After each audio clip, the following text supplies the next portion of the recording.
we're back for the day. I'm gonna go ahead and continue where we left off with last name.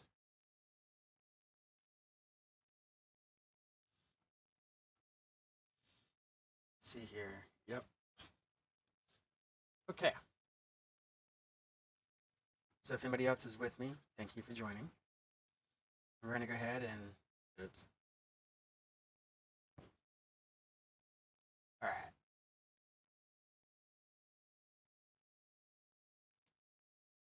Let me continue off right here.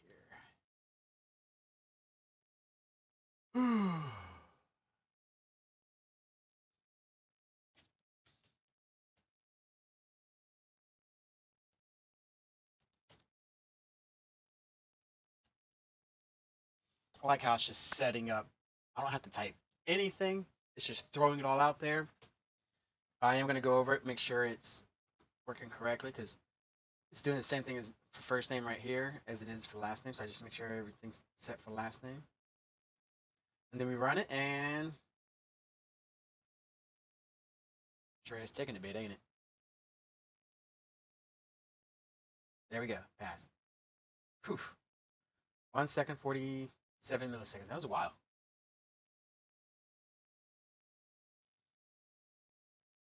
So we're gonna collapse these tests right here.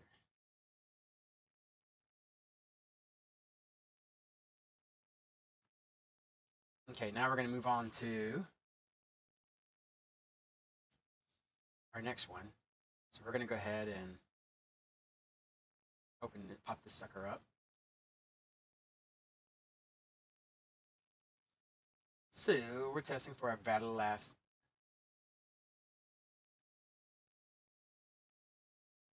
Given invalid last name, when set last name, then throw exception. That's what we're testing for. I had just like the weirdest brain fart. I was so lost and confused. I didn't know what was going on. Oh boy. Okay. That's what this comment is basically for. If an error, specifically an illegal argument exception, is not thrown, then the test case fails. But if an illegal argument exception is thrown, then the test will pass, because that's what we're testing for. So just like for up here, we got our new user under test. Oh boy. We have our new user under test. And then we're going to, oh my god, I love this so much.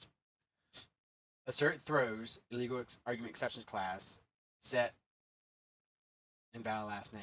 Okay. So this fails. It says expected illegal argument exception to be thrown, but nothing was thrown. I already know why, because we have to go and set stuff up. See, because we look at the difference here between our first name and our last name, we don't have this right here. We want our last name to only contain contain letters.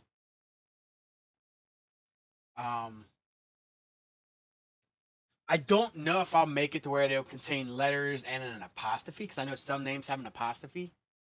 But then again, some names also have like special characters in them too, whether it's like a dot or a squiggly line either above or below it and stuff like that.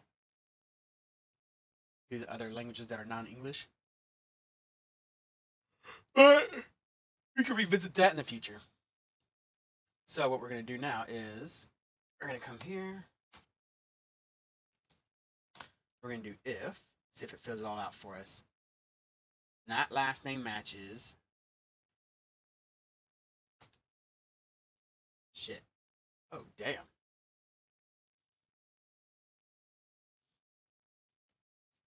I hit my enter key instead of my tab key, so it did all that other weird recommendation stuff, so that was interesting.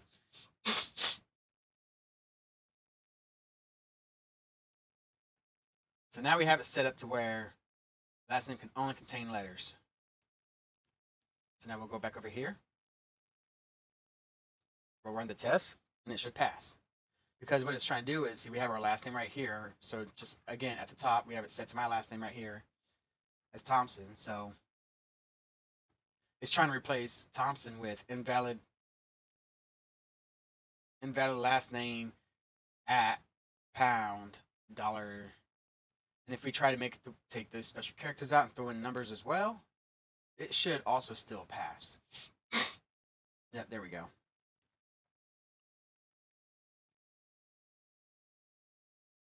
And now we're going to go right here and see what we got.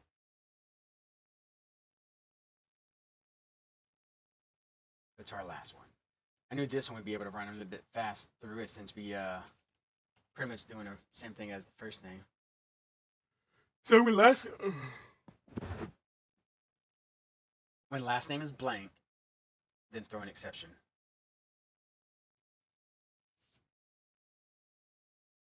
So again, we're going to throw in this same argument right here. Well, comment anyways. Throw in our under test. All right. So what's happening here is assert throws illegal argument exception under test set last name as blank. So this is specifically going to test if we're trying to replace it with a blank last name. Or like, you want to delete your last name and then save it, it won't let you. It can't be blank. But when we go run this, it should fail. Why is that passing?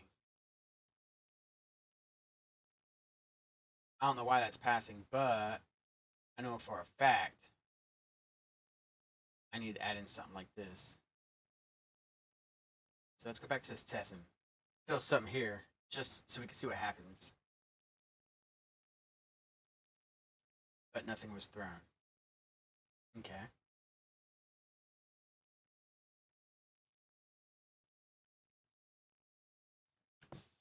Does anybody else hear my cat snoring?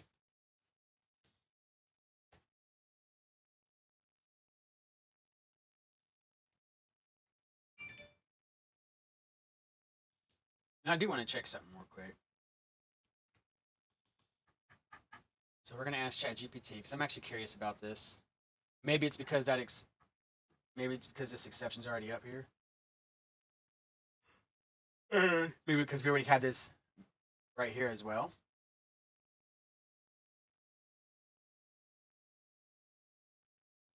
Because I think I think from what I learned yesterday, these exceptions right here may also be working for the not blank part as well.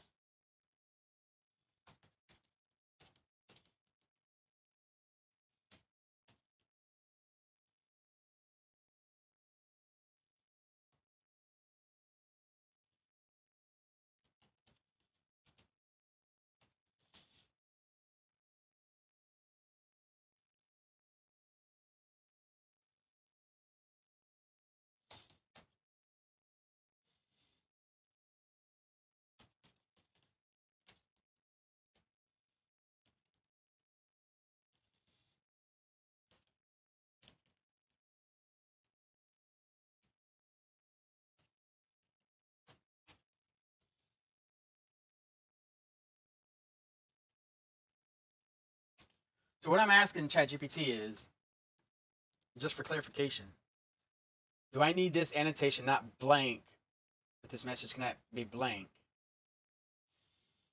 Do I need it for each and every certain thing that I don't like? Do they all need it? Or do I just need to put it on top of one and it follows suit?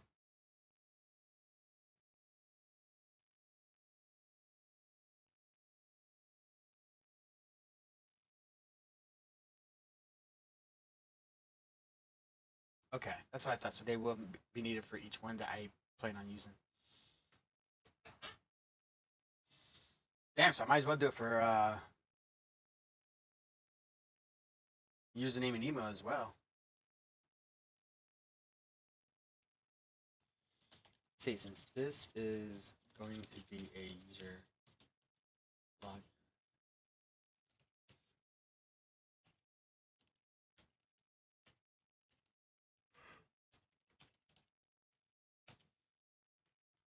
See, since this is going to be a user login, would it be wise to set all these fields to not blank?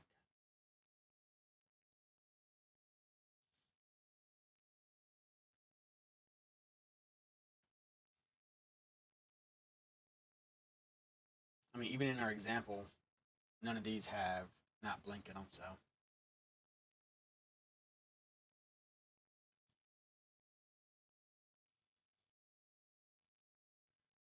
So its response is, it depends on your requirements and the desired behavior of the system. If you want to enforce that the user must provide a value for each field, username, first name, last name, email, and password, then you could use the @not blank annotation on each field. However, if some fields are optional, then it may not be necessary to set them as not blank.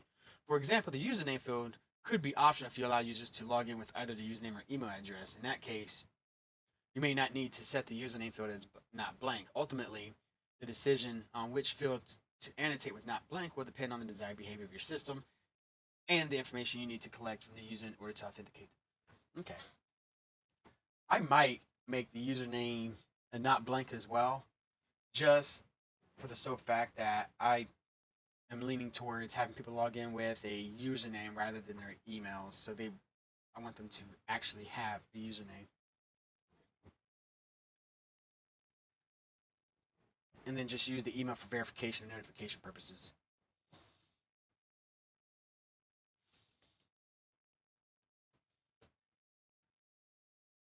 So yes, this passes. But at the same time, let's go back up to the username. Because we have these right here: invalid username, special characters, invalid username, SQL injection, all that stuff. You know what? I just thought about something. I should test for invalid first name and last name injections as well. So let me take this test right here. Copy. And we'll go down one right here. Paste this here. Test invalid first name. SQL injection. Comment out. Copy. Come down here. Throw this here. Now we're going to make this one last name. And then we're also going to take these blank. Copy this one. Go back up here to username.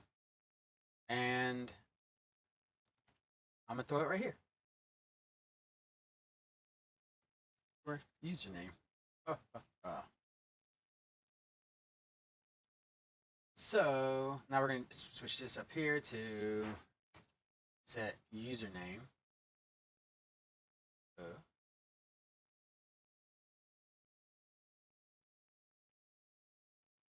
Then while we're also here, we're going to come here, set not blank.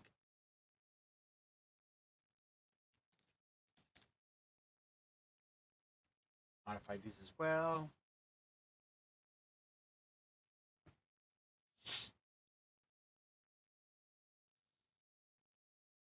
See, where's my set username at? Oh, okay.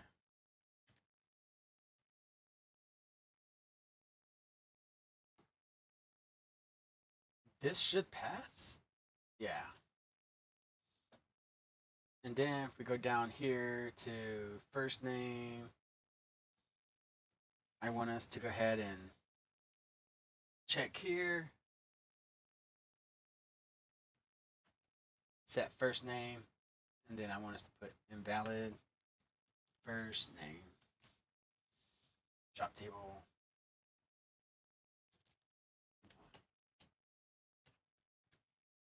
Shit. This should fail. It better fail. Why does that pass? I don't know why that passes, but it shouldn't be passing.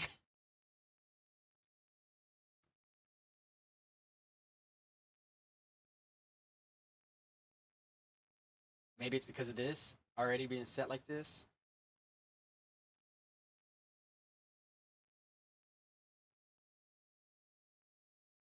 Must be. Okay.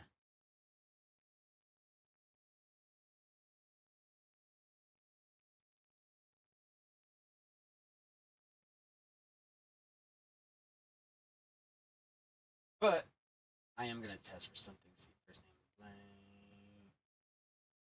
Okay.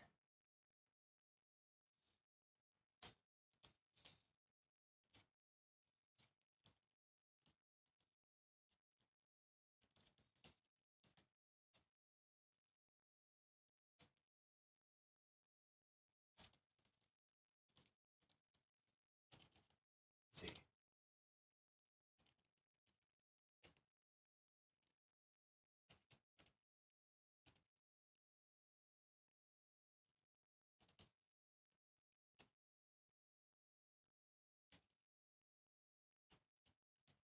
So we're going to put from what I have provided,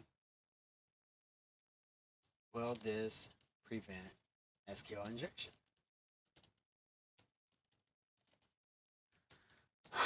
So then we're going to go to user.java.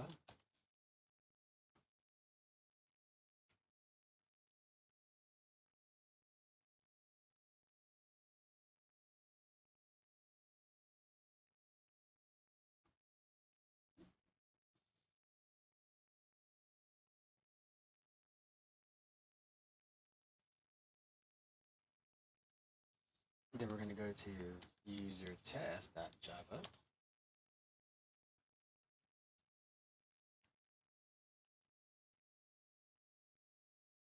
And now let's send and see what it says.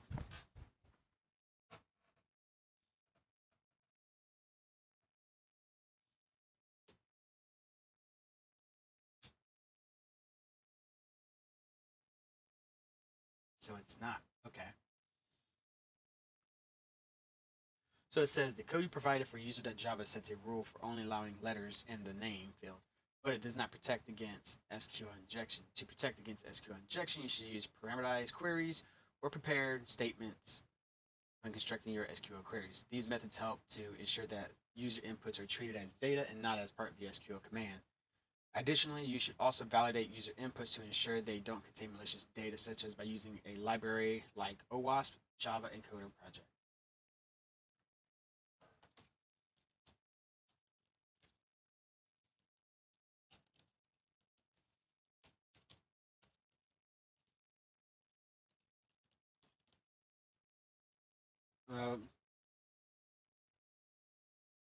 Here we're going to ask that, and we're also going to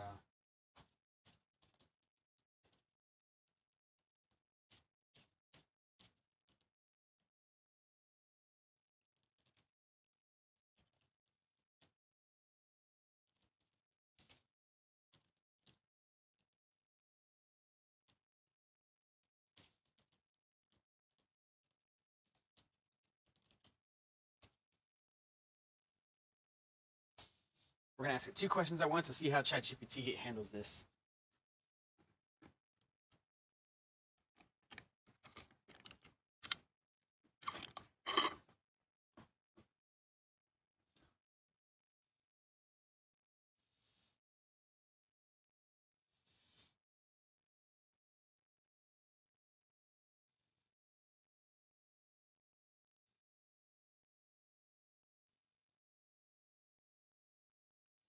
I was going to provide an example. Yep.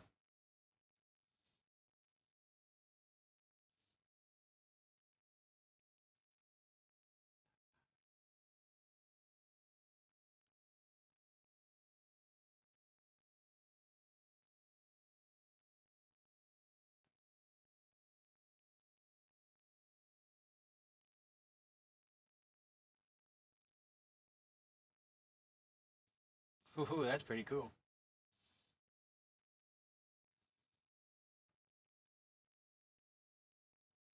So it says the user that test case you provided would not correctly test for SQL injection of regular expression. Only checks if the input only contains letters and does not protect against any malicious SQL code. To protect against SQL injection, you should use prepared statements with the parameterized queries instead of dynamic SQL. You can also use an object relational mapping ORM tool such as Hibernate or JPA to handle your database interactions in a safe way.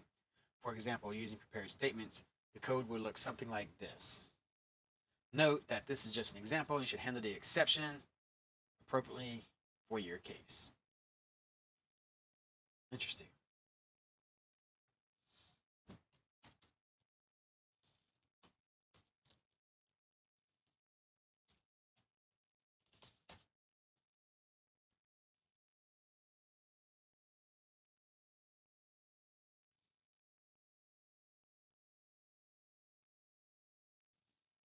Okay, so it's pretty much still the same test, but this test still passed.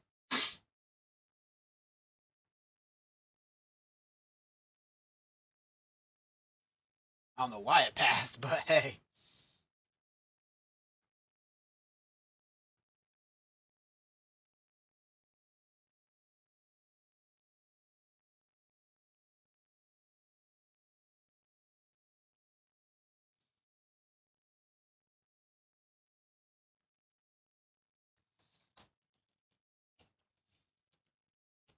see if I modify your code as such,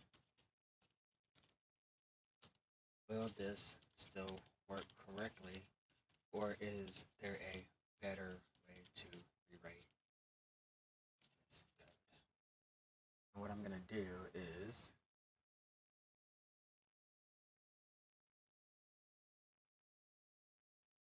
copy,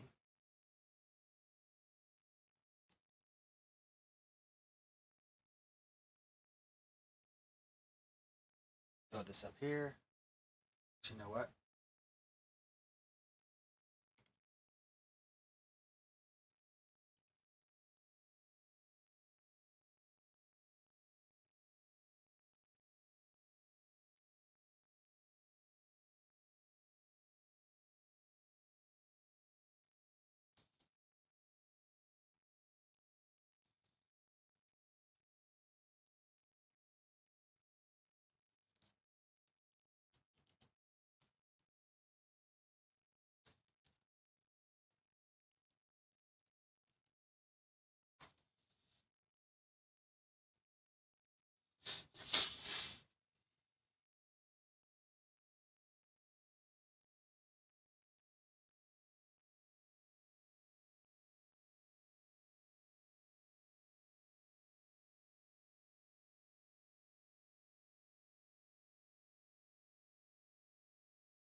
Okay.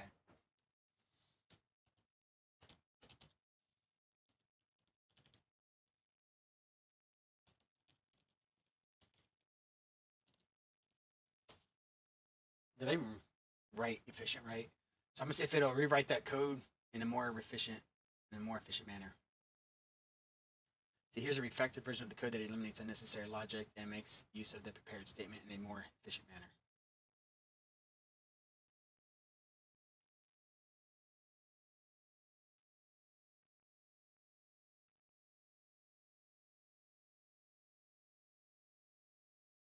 I think I was talking about first name, but then I ended up making it last name for some reason. So here's a refactored version of the code that eliminates unnecessary logic and makes use of the prepared statement in a more efficient manner. In this refactored code, the check for a valid last name has been moved to the top of the method before the database query is executed. This ensures that only valid data is entered into the database, which helps prevent issues like SQL injection. Additionally, the prepared statement is now properly closed in a try with resources block, which eliminates the need for manual resource management and helps prevent resource leaks. Okay, I don't understand what any of that means, but let's see. Show this same code, but include in an exception where handle the exception is written. So I want to see what it provides, because would I just put the new illegal last name can only contain, I mean, what would that be?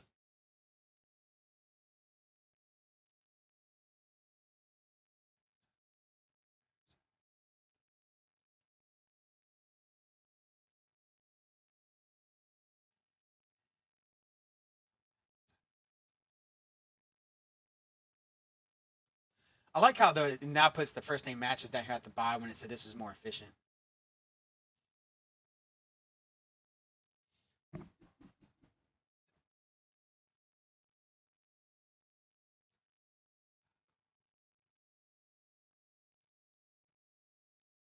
So let's do this. Let's see if we can throw all this in here together.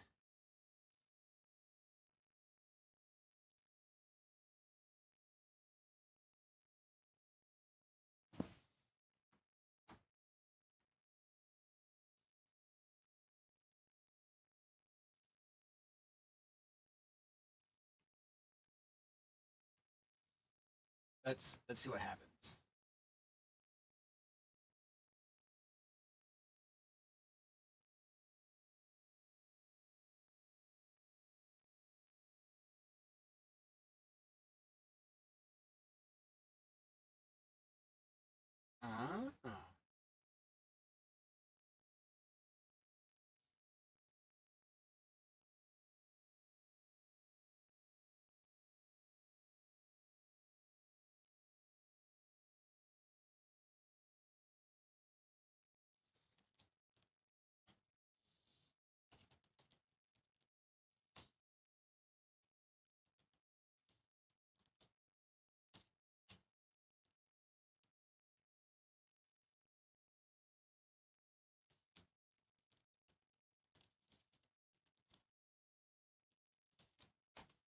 So I may have to wait until we get further down into the code, possibly once we start getting to the databases and whatnot, until or whatever, to start messing with this part.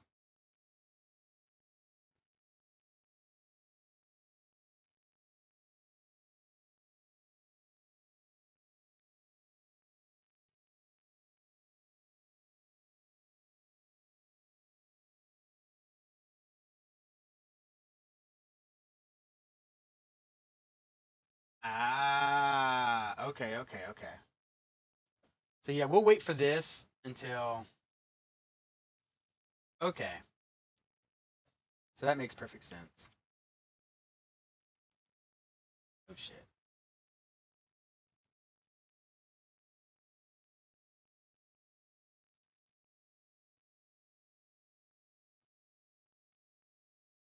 So what I'm actually gonna do is I'm going to screenshot this one. Come over here to my user class.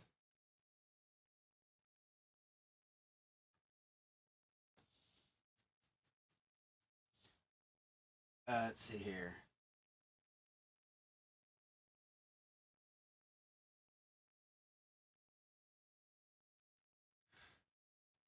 We're gonna list this as database connections.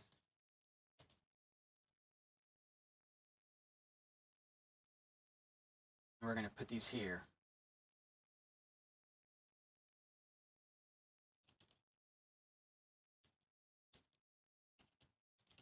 See, reminder to properly test for SQL injections um, once the database is fully created.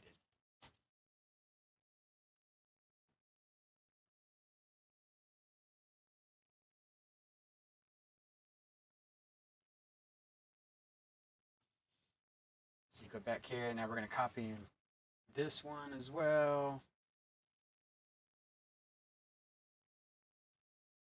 Actually, before we do that, because this has the error handling in it,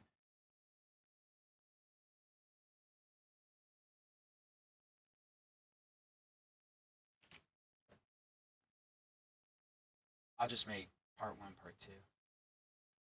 That way we can get the error. Or actually, I'll just write it in here.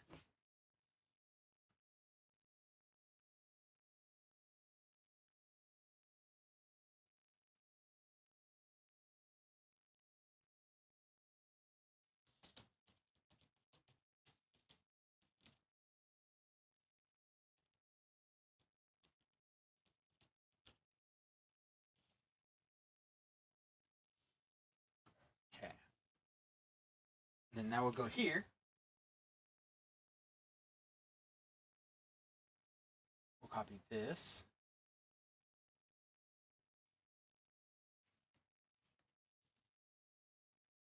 Then we'll go back here.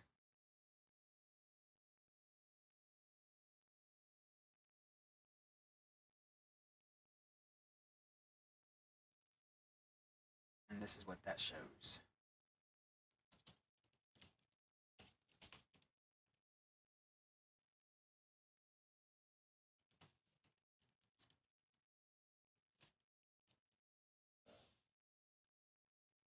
So this right here will explain more of this because it gets cut off. So at least now we know URL, username, password.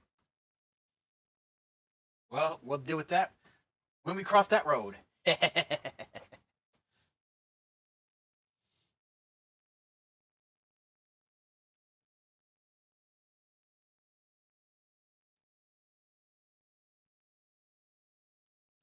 But it's weird though, because how did like this work out?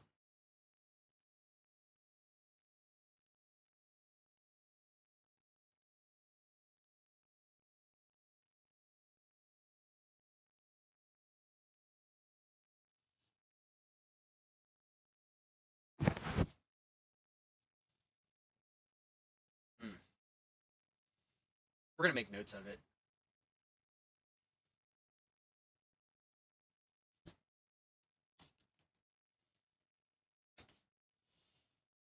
So we're gonna hit revisit.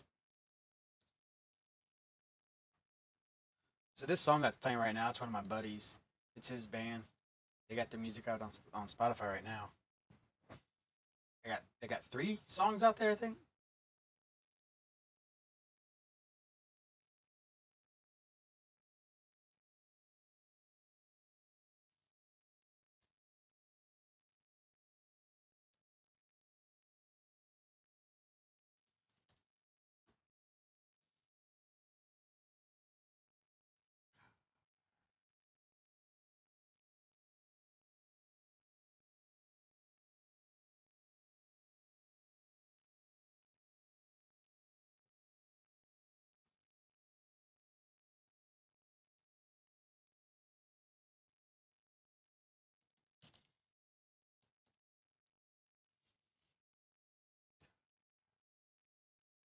So we're still gonna go through with this since this is the actual uh, test case for it that was provided by ChatGPT.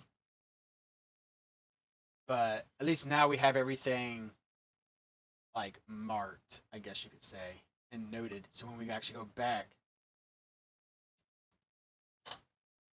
we'll know to revisit these for once the database is created.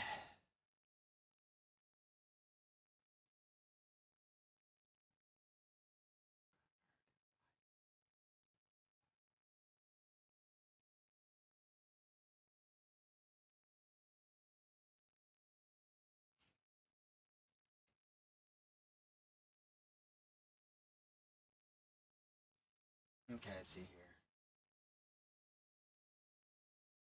So we're gonna create a couple more of these.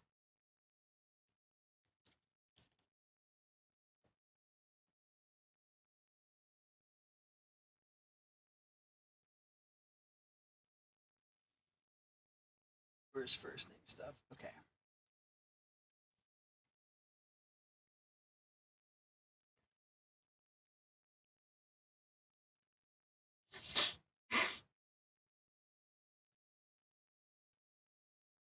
All right.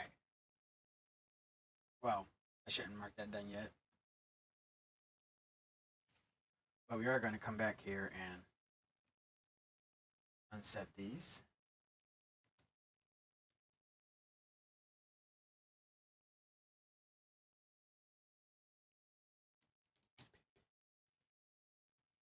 Save.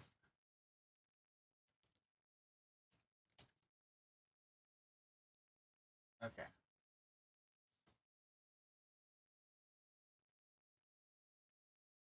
And now we got to come back up here and look for username. And username is blank. And we had that not blank set up here, right? Yeah. Okay.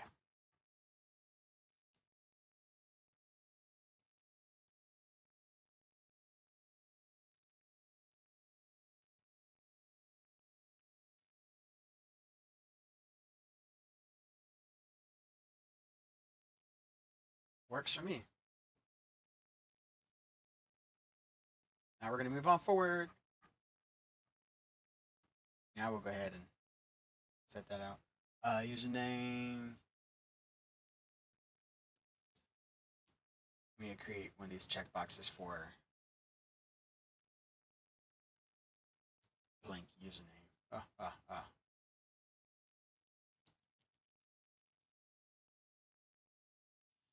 Then we're going to move this up here.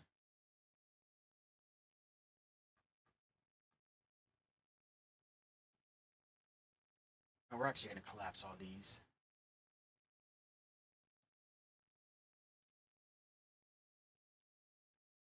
I'm actually wanting to make sure that all these are all lined up together as well, matching here.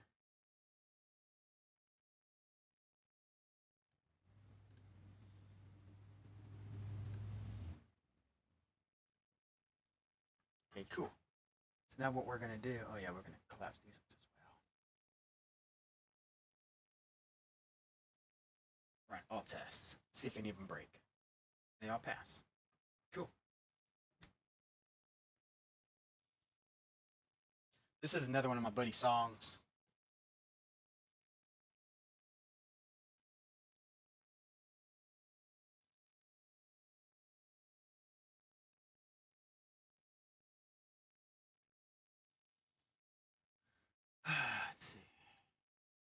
Gid.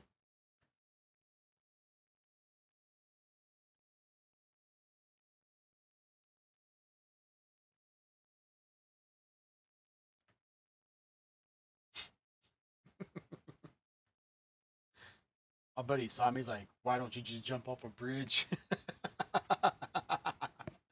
Oh man, what girl hurt his heart?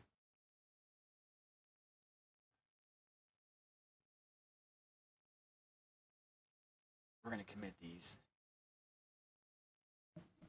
because we actually did quite a bit.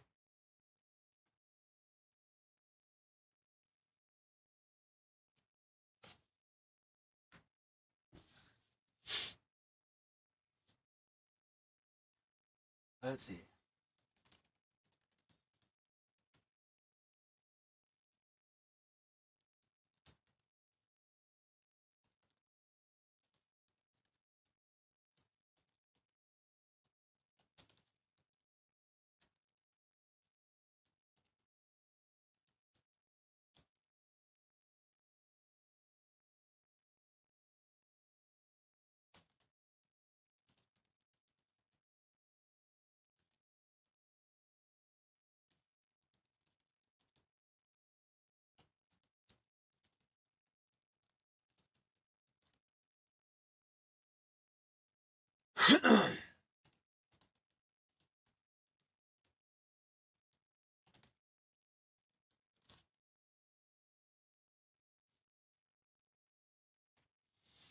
See, there's also why is this popping up?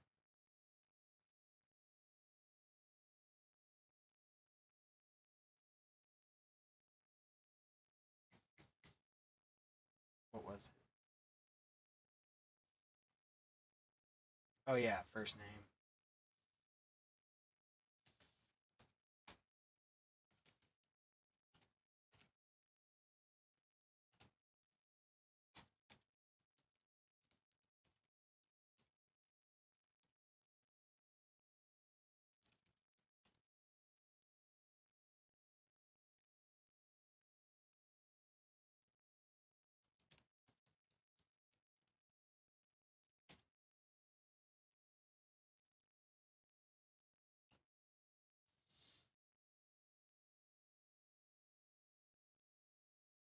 So finally tested when username is blank, then throw exception.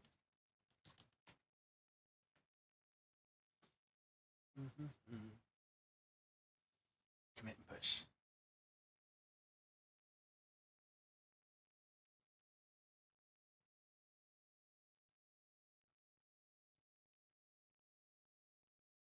All right.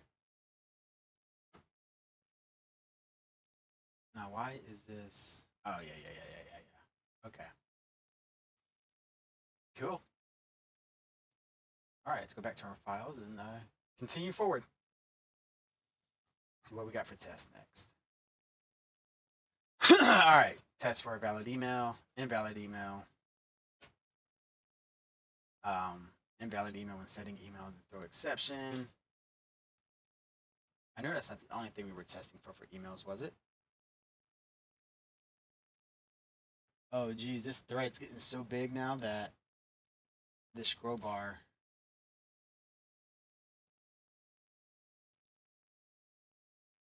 It won't even let me click on it no more.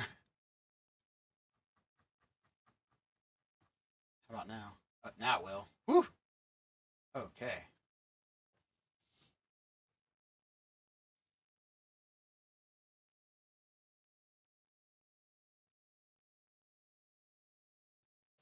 Let's see here.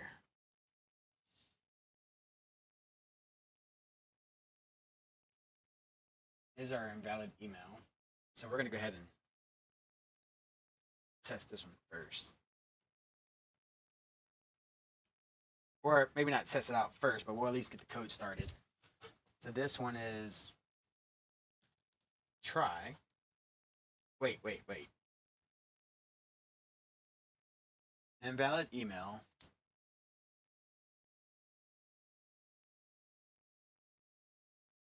It puts almost all of it out there except for one line.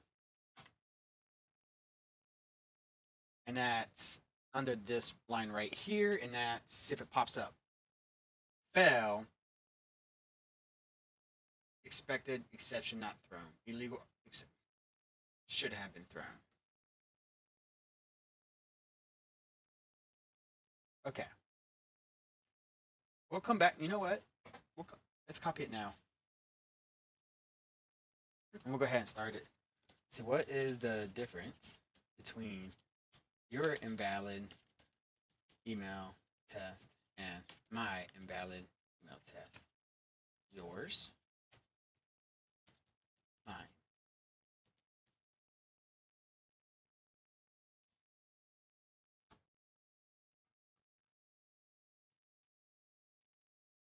Is my test exceptions. Oh, and explain the differences between the two and how I can modify if needed.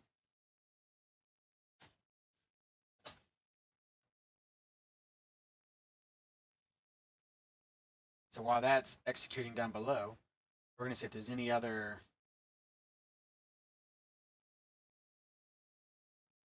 invalid email stuff. So that was like a huge like try this, catch this, illegal arguments, this and that. And then here it's like test invalid email. Testexample.com, user is valid. What the hell?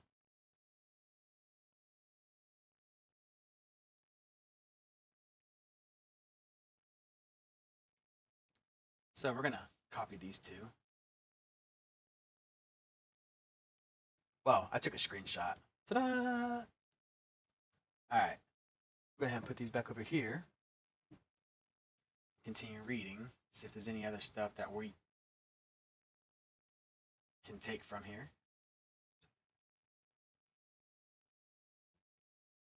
Alright. So this is first name, last name stuff.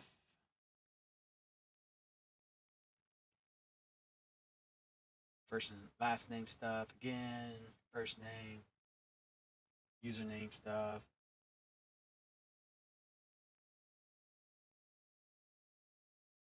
Okay. First name, last name. Oh, what is this? Invalid user creation for username. What is this?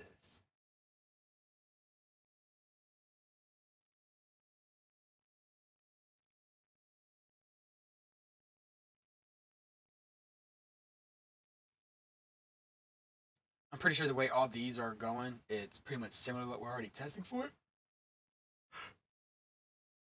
But we're testing for them specifically, and this is for user. It has them listed as user creation.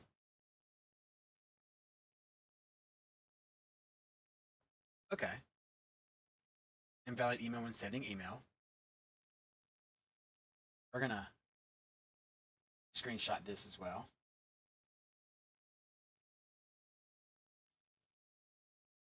Wait, why did it go all the way to the top?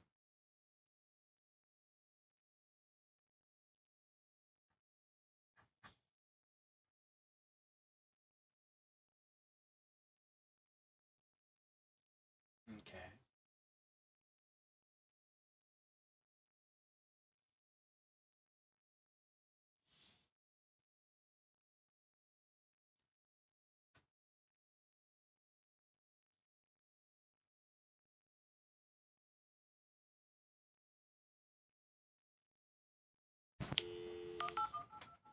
Oh, I got a phone call. I will talk to everybody in a bit.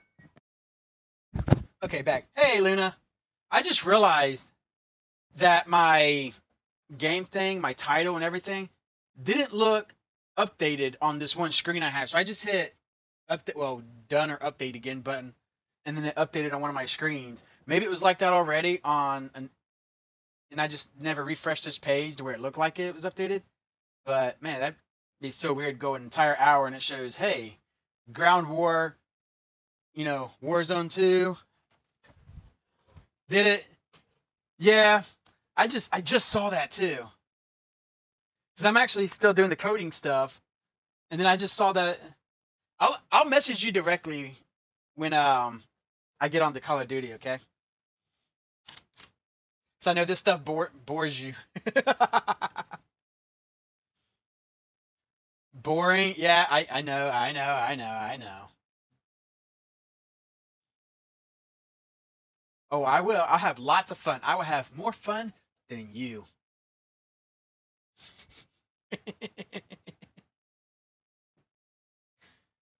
Peace, loser.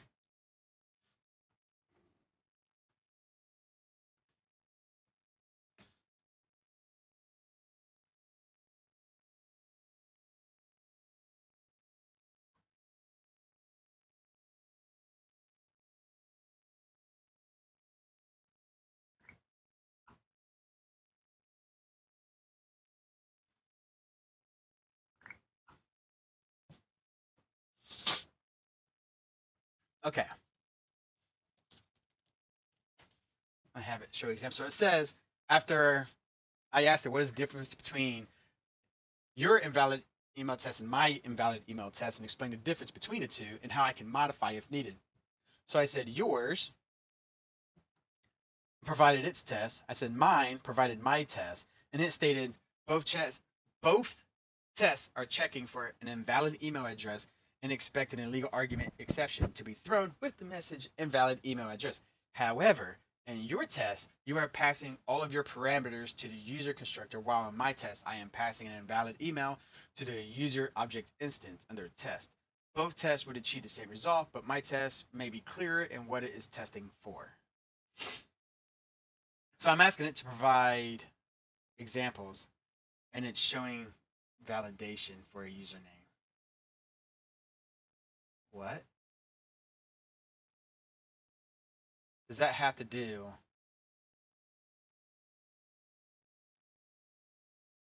See, show examples. Okay, here. Show an example on how to make my test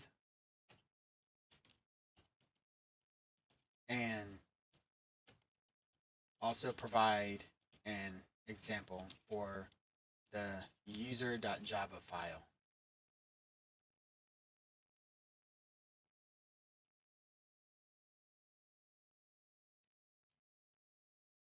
See, show an example on how to make my test and more efficient. That's probably not even the correct way to say it. And also provide an example. Okay, let's see what it says.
Here is a more efficient test. And here's an example of the user class. What? Oh, I'm gonna say the user class. What? It's doing exactly what I wanted it to. I'm just being stupid. Okay. So let's look at our test here. Test for an invalid email. Okay, so it's the same thing. So we're going to delete this, hit assert throws, illegal arguments class, under test email. Yeah, there we go. And then we're going to go to our Java file.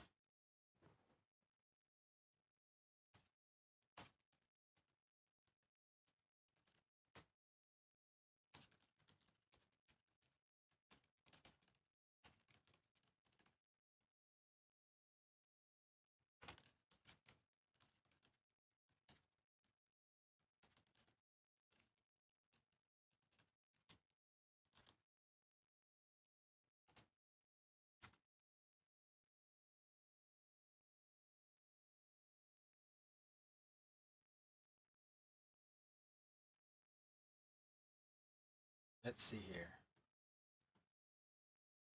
So we had the test. Uh-huh.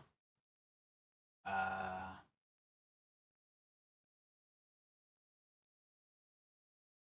so we got our set email in here. I don't know why there's a set email inside the constructor portion, but okay. So we have our is valid email here already because I added the email regex matcher and all that stuff.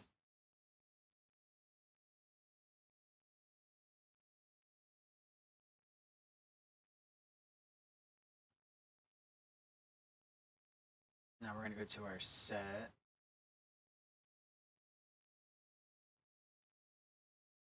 email. Okay. So for set email,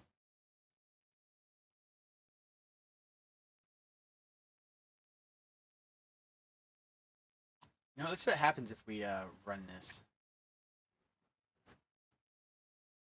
Okay, but nothing was thrown. Gotcha.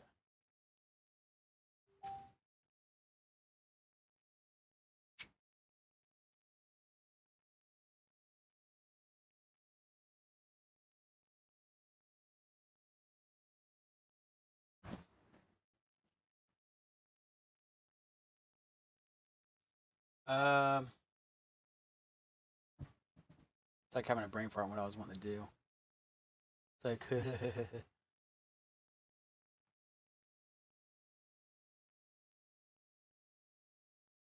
these are actually two different things.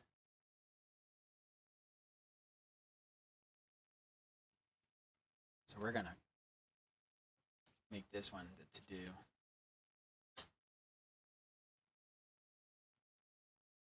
Now we're gonna paste this here. Okay. Now we're gonna come back over here.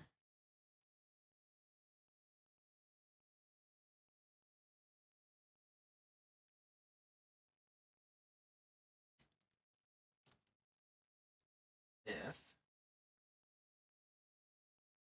oh shit, that's password.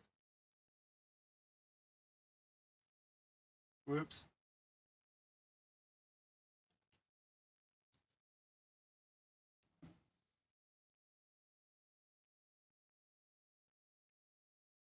Hey, it automatically threw in the email regex and stuff too. That's pretty cool.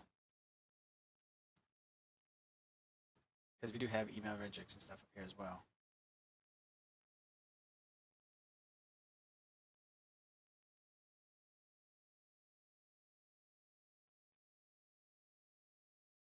Yeah, we already have that up here.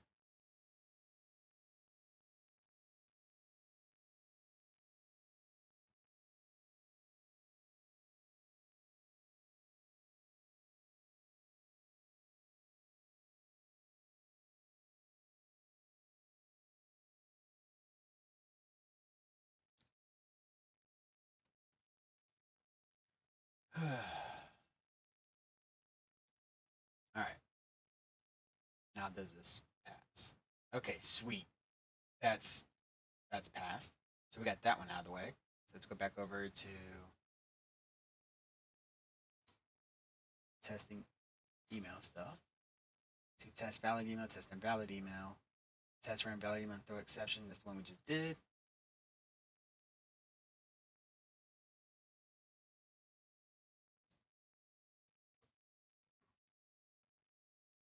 So let's test for a valid email.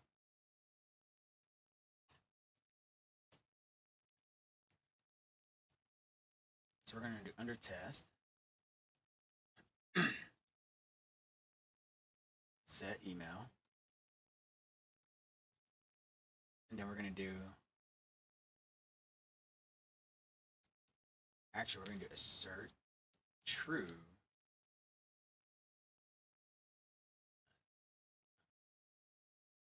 I wasn't going to go that route, but I was going to do under test dot is valid email.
Oh.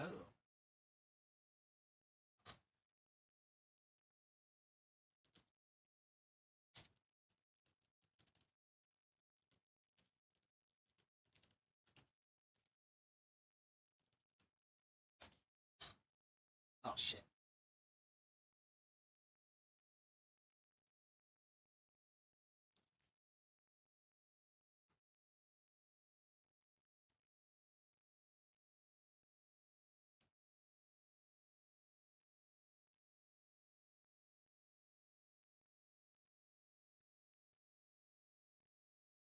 Oh no. Okay, here, let's do this. I broke it. I broke ChatGPT. Let's run this test anyways, just to see what happens.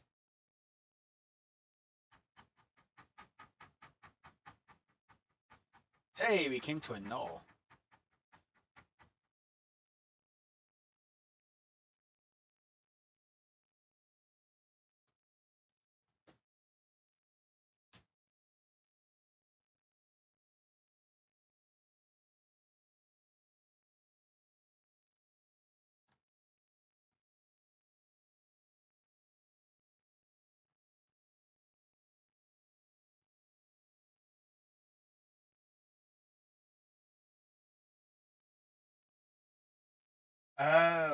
Oh, I see, I see.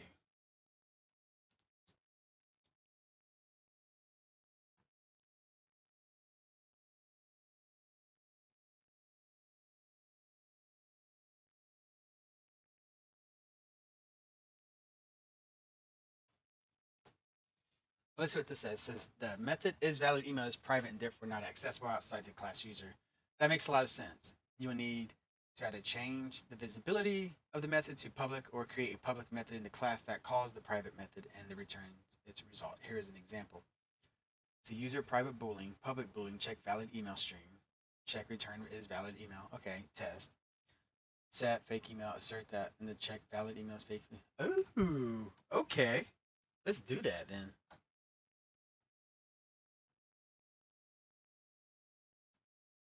We're gonna put that underneath this one. So we're gonna go public, no, public boolean is valid email, string email.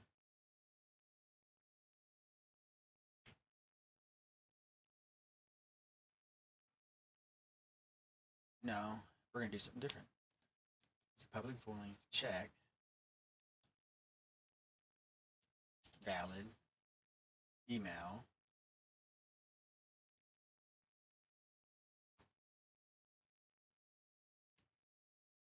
So we're gonna jump back over to our test.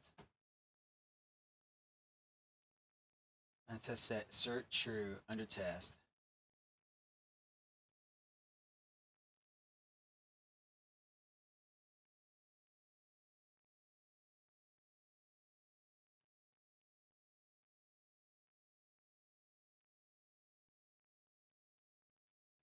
How will this run now? Okay, so it's telling us that that's null.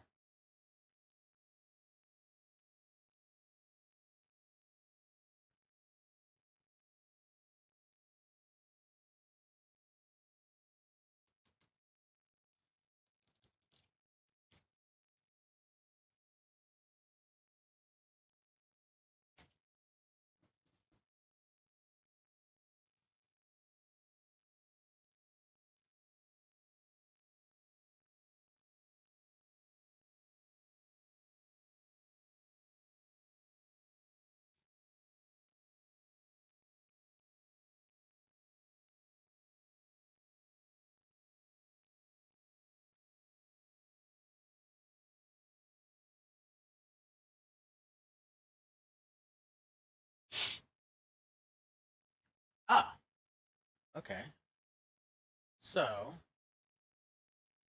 private boolean is email valid string email.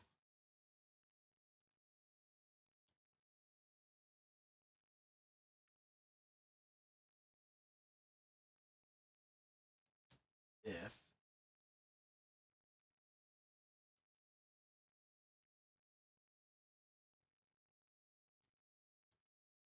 Oh shit.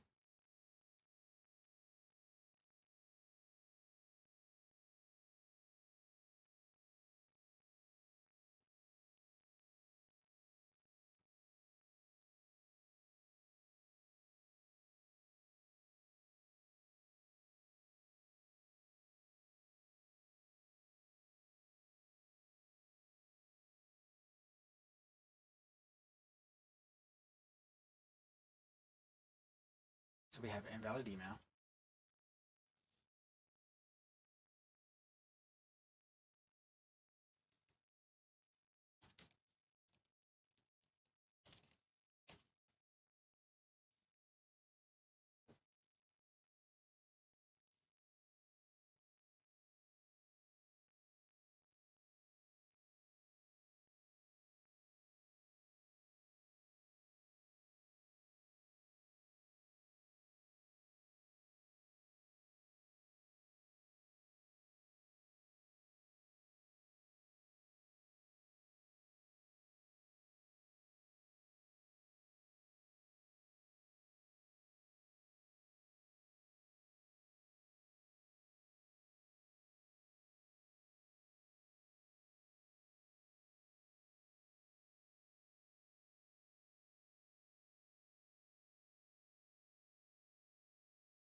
Let's see if it tells me if I need to change that or if it rewrites it.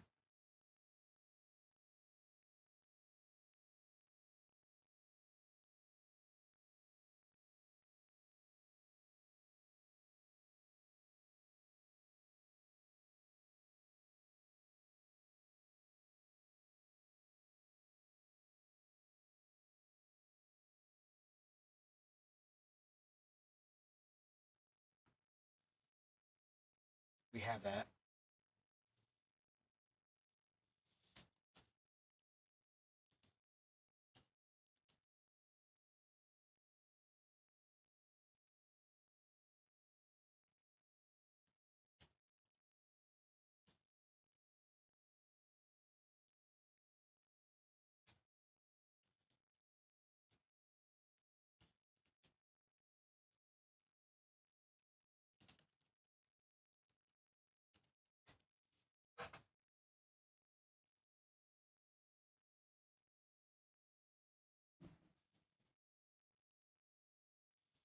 Okay.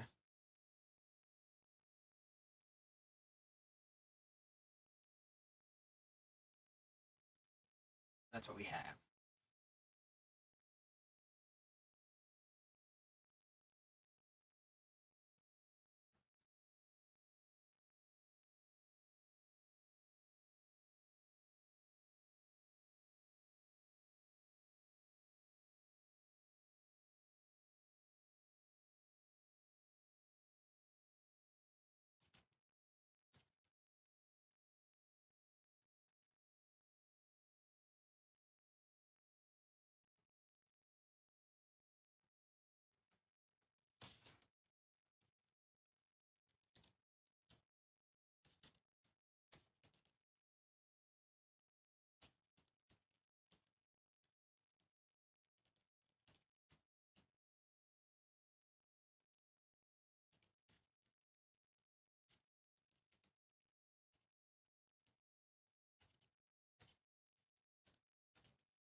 All right. Let's see what all we can accomplish by providing it all of this information.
So check valid email under task that get email. Oh, it completely took out the set part, didn't it?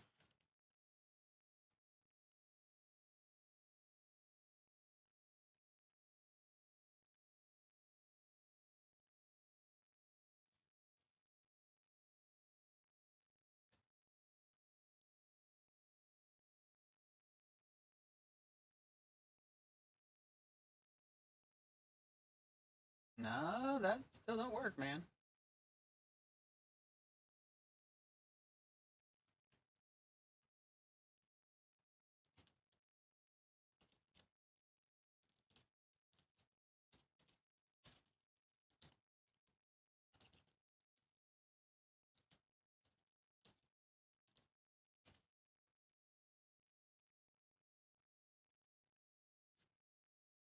How long have I been coding? I got a certification in Java back in 2018, and then I got my first like actual coding job in 2019. But they weren't using Java; they were using PHP. So they taught me PHP, so I could be like their middleman, the triage between their support team and their development team.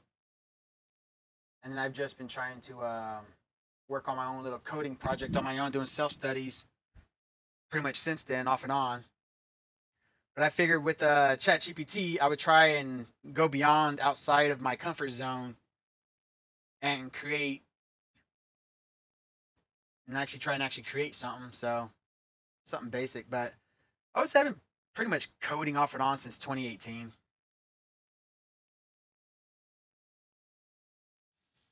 Let's see, this error could be happening because the email passed to the check value email method is not matching the email pattern defined in the email regex. You can add a debug log to see what value is being passed to the method.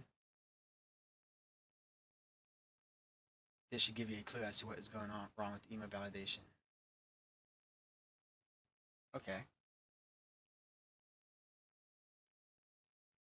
See, we're gonna. I don't know why I don't just. Since I've been coding as a job, um, off and on between 2019 and 2021, so for like 2 years. But even in during that 2 years, it was really off and on. Sometimes they probably wouldn't even have me touch code for like a whole month. And thanks for the follow.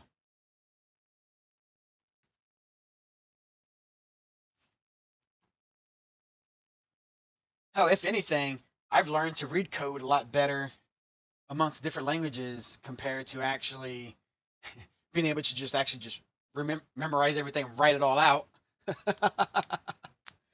So I actually did an interview for a C sharp position the other week. I know nothing about C sharp, but they gave me a sheet of paper with an example of their code on it, and it was an email template, and they asked me to read it out and use my best judgment on what it meant. And not knowing any C sharp, I was able to tell that it was similar to Java syntax wise, and was still able to figure out that it was about an email template. So it's like I can read these pretty good, but trying to like write it all from scratch, I struggle.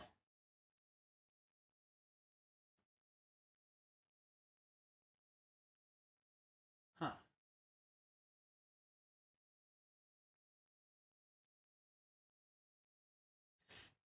It's I would say it's really not that hard. Um, it's just time because like I even know like a lot of programmers who have pretty much are almost at senior level and they don't remember everything. They still got to go to Google to research everything still. What languages are you learning? Like is it Java specifically or things like PHP or C Sharp, JavaScript, or like other stuff like React?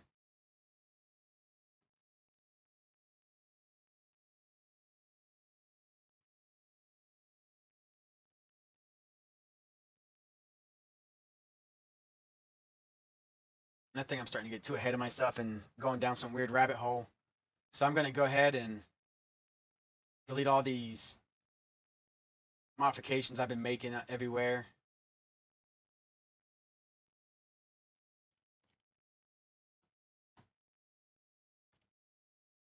before I start getting too ahead of myself. I need this one. we're going to get rid of that. I was just trying to use ChatGPT's example. I'm learning web development, HTML, oh my god, HTML, CSS, and JavaScript. Tell you what, JavaScript, I struggle with that one. Oh, hands down, struggle with it. Just learned HTML last week. Now learning CSS. Ooh, so in CSS, have you gotten into Grid and Flexbox yet? Grid and Flexbox yet?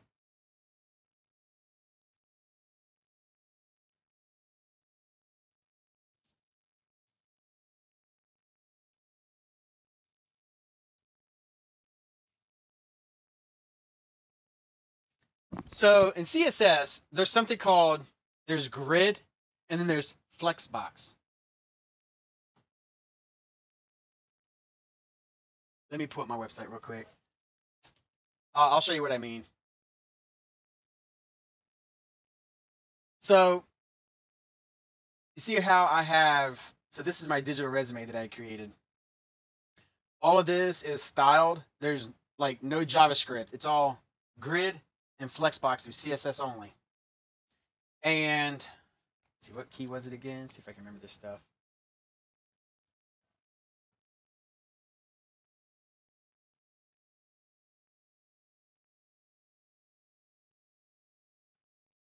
Okay.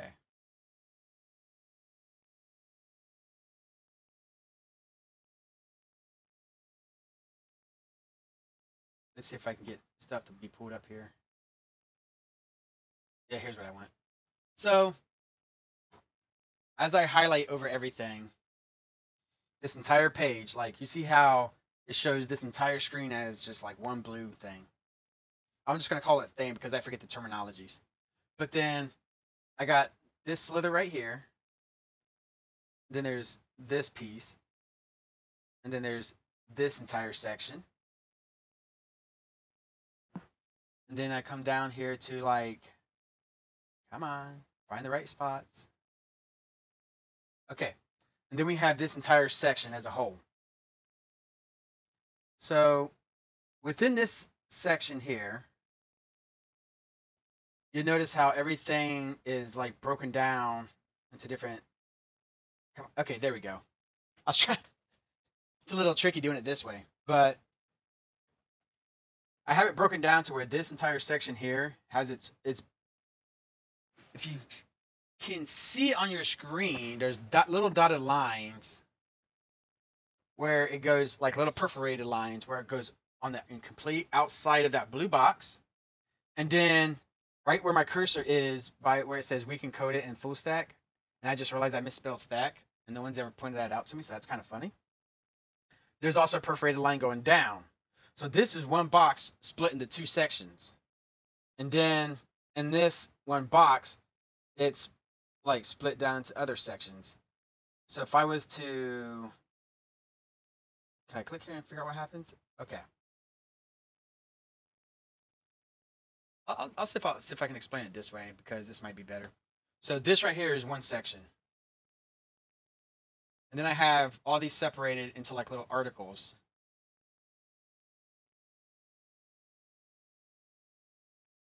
And then there's this image in this like little box area. And then in this section, I have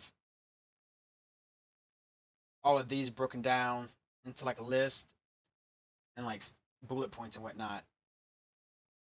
But the actual CSS part, all of these are broken down into grids. Maybe I started a project try to recreate Rocket Man website. I don't know what that is.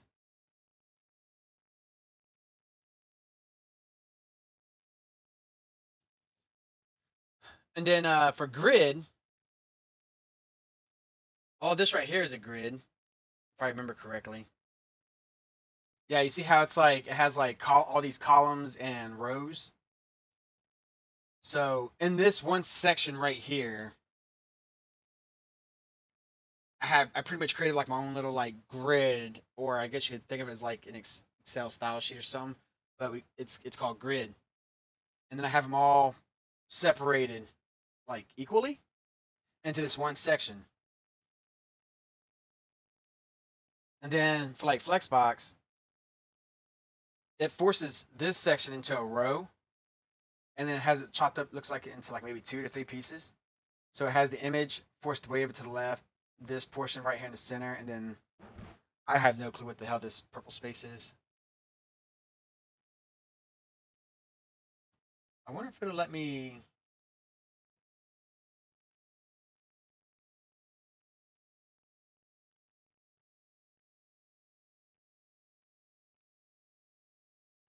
See, let me try something.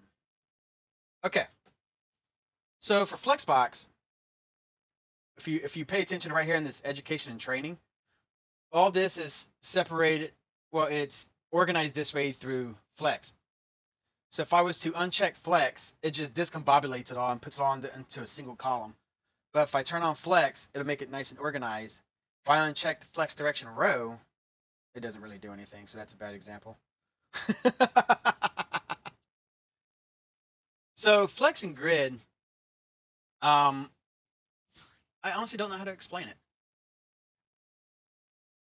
Let me see if I have it on here somewhere.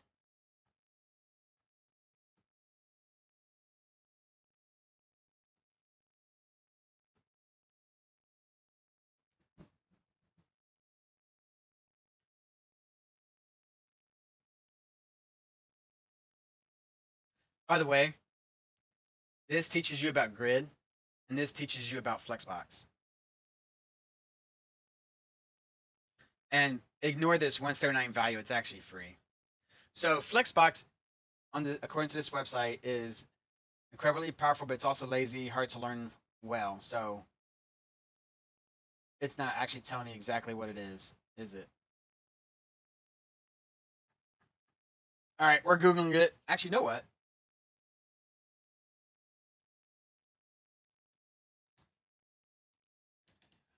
So we're gonna say define both Grid and Flexbox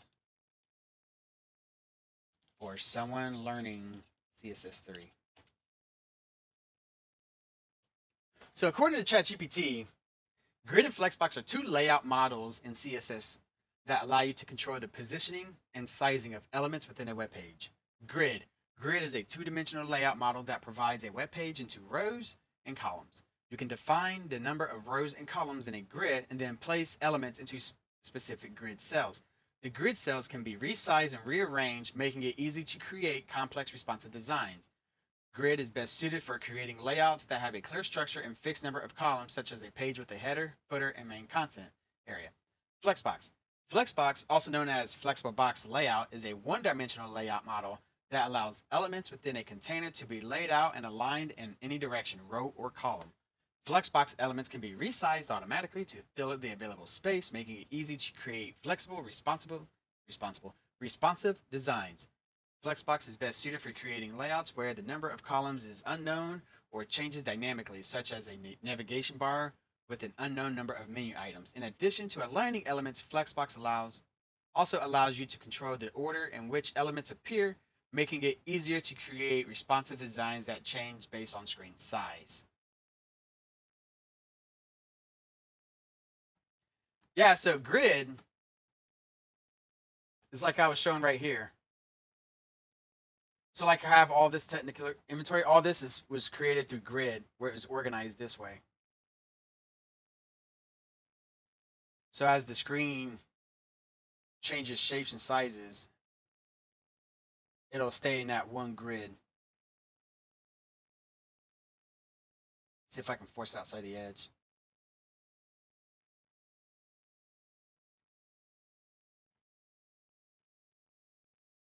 Yeah, grid is basically for rows and columns.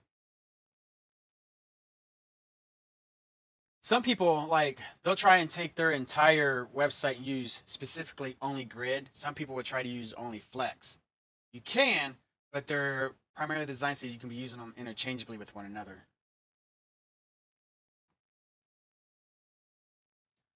Also, while I have these up, I'll toss you these links. One would teach you grid, and the other would teach you Flexbox. See, like right here, it says, "Welcome to Grid Garden," where you write CSS code to grow your carrot garden. Water only the areas that have carrots by using grid column start. property.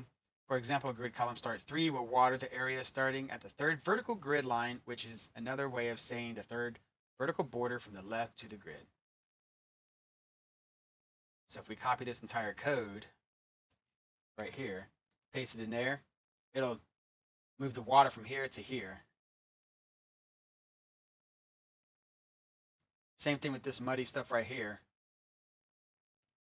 But if we put 3, it only moves it right here, so we gotta change it to 5, and then it puts it over here. And there's different levels. So here we have 3 carets, and we have the start and the end. So this would be start 1, and then end 5, but we're gonna go to 3.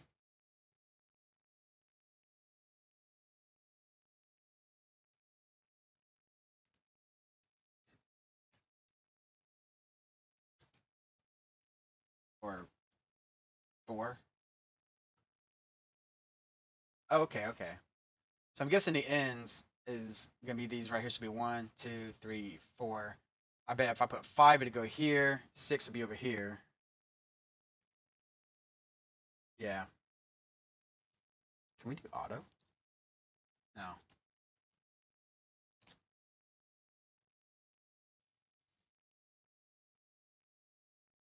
I find trying to recreate structures for websites is kind of hard, like where navigation bottom's going to be and where picture going to be. You know what? When it comes to like that design stuff, I don't blame you. Like that's why my own personal website, it's boring like this.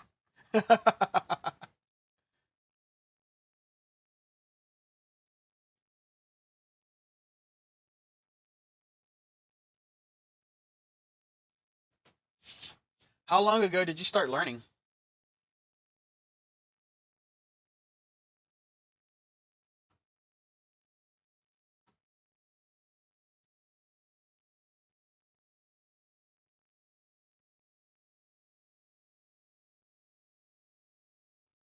Mother,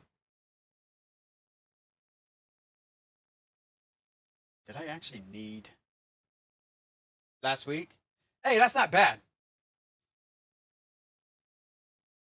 Are you still in school or are you an adult?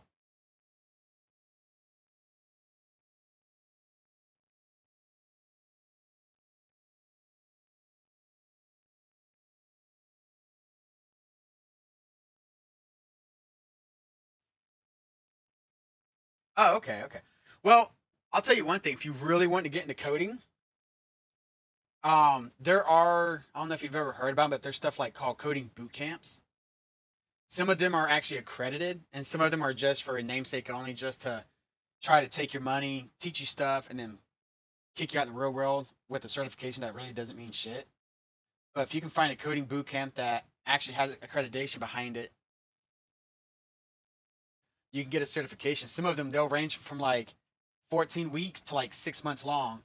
I personally I see them as like modern day trade schools for software developers because if it's a really good coding boot camp, it'll treat it as like a full-time cram school, so to speak. Well, at least that's how mine was because we were in class 14 weeks straight, and it was like hardcore, balls to the wall, um, like almost like 8 hours a day, 4 hours of classroom, 3 to 4 hours of practical, with like an hour lunch, and then we literally spent from Friday to Sunday creating an entire project, learning everything that we learned from Monday through Thursday and whatnot. And then there were times where they were like, it's like if you really wanted to be serious about it, if you had friends, family, wife, husband, whatever, like even children, it's like, hey, it's like tell them that you love them and everything, but for the next 14 weeks, you need to focus. Don't go out on the weekends or anything. Because if you pick it up fast, yeah, you can salvage your weekend and be able to go hang out and do stuff on the weekend. But a lot of people, like myself included, we would start our coding project on Friday, and then I would finish it Sunday at some point. So I would be literally focusing on it the entire time. Because it was literally like a cram school. Like they shoved everything that you needed to know in 14 weeks to get you started.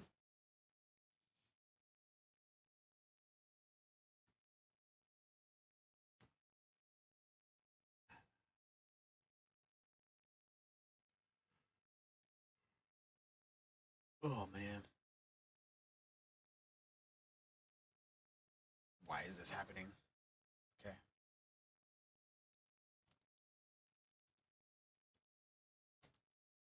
shit, I hit wrong button.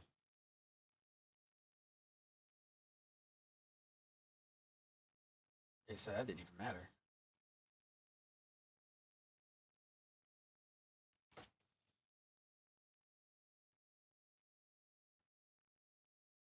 Honestly, I would say any project would be. I mean, any website would be good to try to recreate.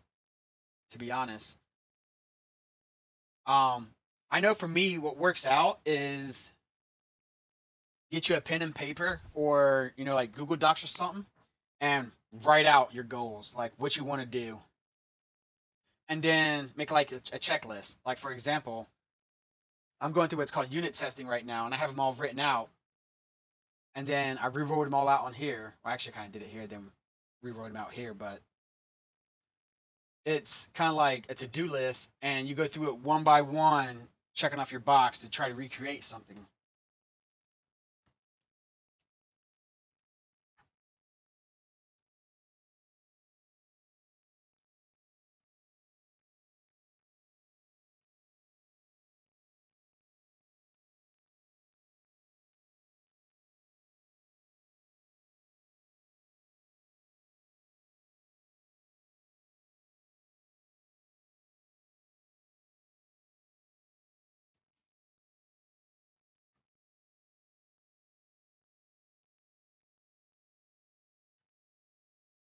I could not have said it better myself,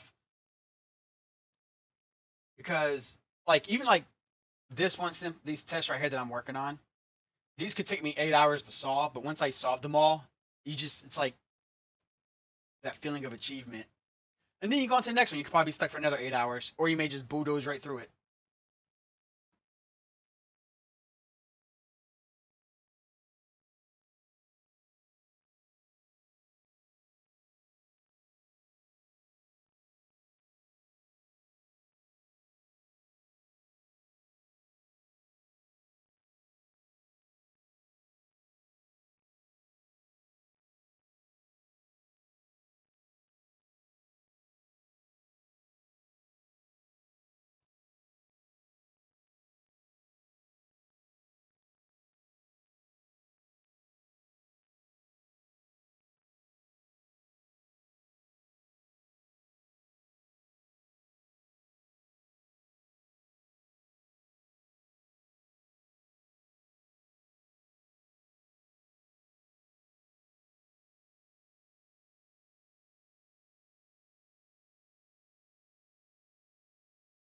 I used the whole day just to try and recreate navigation, bottom position, and logo today. It's not 100% right in the website I tried to create, but it is good enough.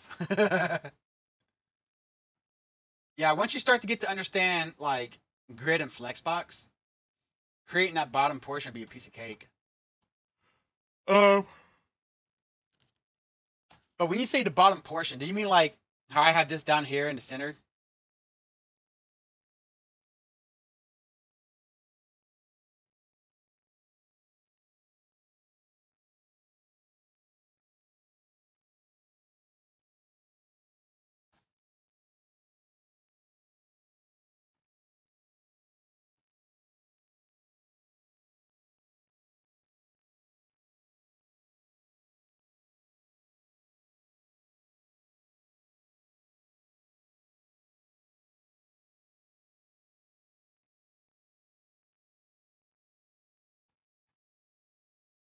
Talk about this down here.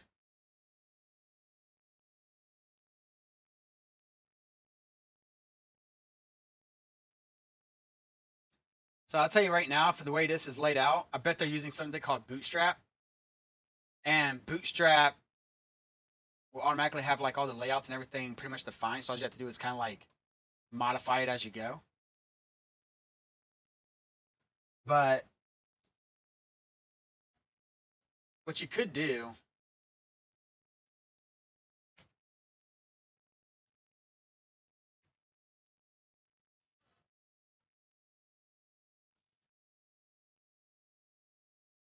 this pretty much tell you kind of what you everything you need to know. Do you know how to access this thing over here on the right?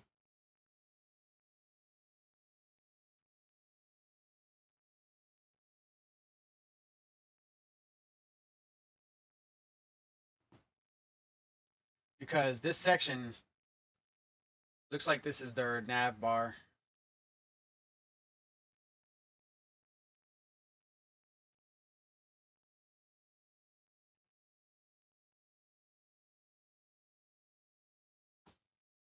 Oh yeah, they're using Flex, I'm assuming.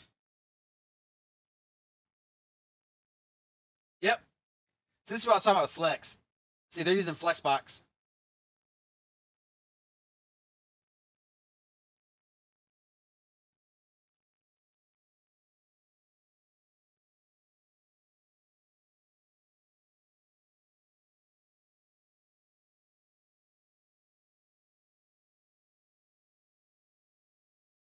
Well, first what I would do is I would get the image and these three words. Once you get those on there, on that page, then you would need to set up a style or the CSS portion of it.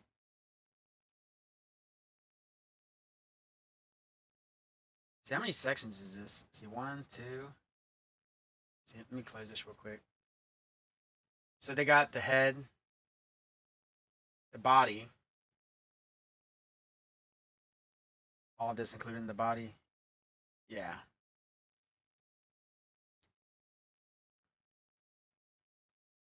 And their footer is inside. Which one's their footer? So this right here is their footer. It's inside their body. This is their main. What is this? Oh, this is just a section. So they have it broken down as one screen is the body, and then they have four sections. Nav. Um, this is called a div tag. So what this is they call it a jumbotron. I don't know why it's called jumbotron. Well, I wouldn't say that there is no. I'm not an instructor, but I was in the military, the Marine Corps to be exact.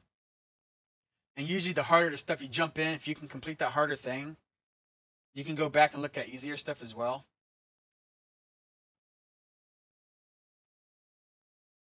And what also helps too is if you can find yourself like a mentor, someone that can you can come to them and ask them like questions like, "Hey, I'm stuck doing this. When you have the time, can you help me figure this out?" That's why I'm so glad we have ChatGPT now because I actually use it as my own mentor.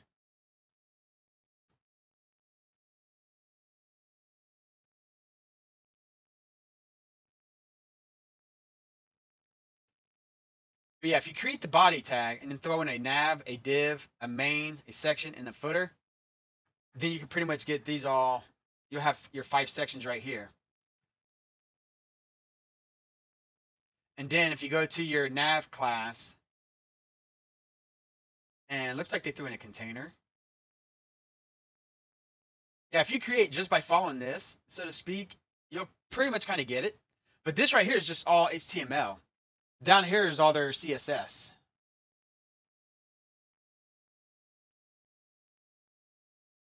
And it tells you too, like, this is nav. And then you'll see if we can find that tag up here somewhere. So we got navbar expand, large navbar light, container navbar brand. Where the hell is nav? Oh, they're referencing the actual tag itself. Okay. It's just gonna take time. But yeah, see, all this is through something called Bootstrap. Bootstrap automatically sets up all that styling for people. A lot of people don't take the time to actually learn the actual HTML CSS breakdown when they have something called Bootstrap, and it'll pretty much design it out for them. See, when I was taught how to code, my instructor he hated Bootstrap, so we didn't get the luxury of learning how to utilize Bootstrap. He made us create websites from scratch.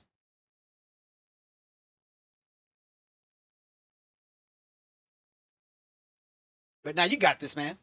All it takes is time, reading, learning, making mistakes. As long as you're making mistakes and you're solving those mistakes, you're learning. That's all that matters. See, in the coding world, failure isn't necessarily a bad or negative thing. Failure is a good thing because as you're failing, you're learning. And as you're learning, you're failing. And the more you fail, the more you learn. The more knowledge you gain, the more you know what to look for. Does that make sense?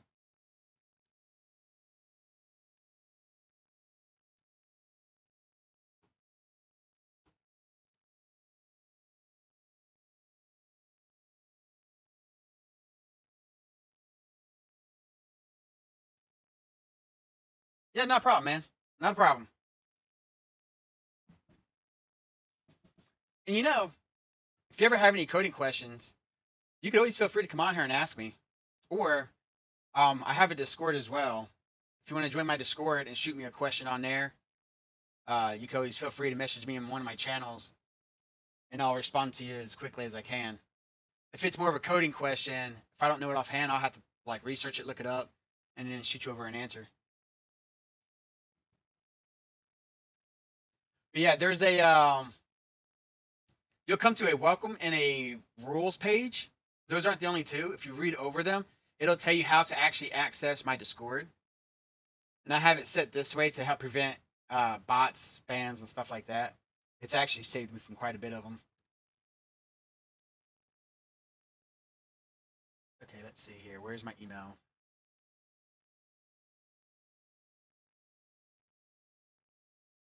Okay, see, there's email.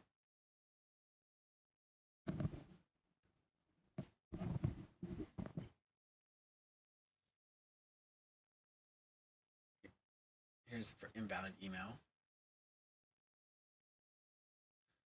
Let's see here.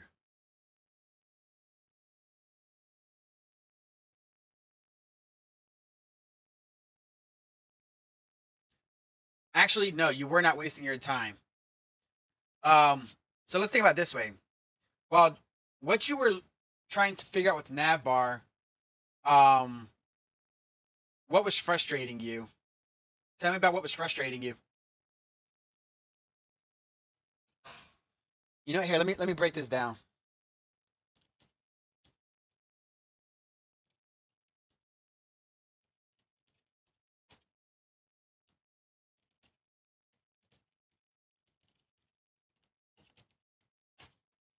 So tell me what was frustrating, then tell me what you did.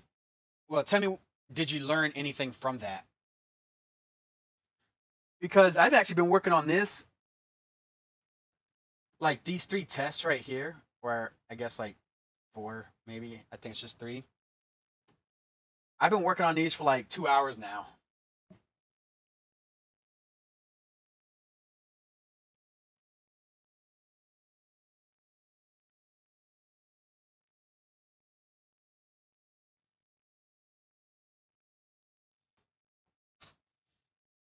Let's see. So to get the position right and make text be side to side with each other with right space room. Okay. Did you learn anything?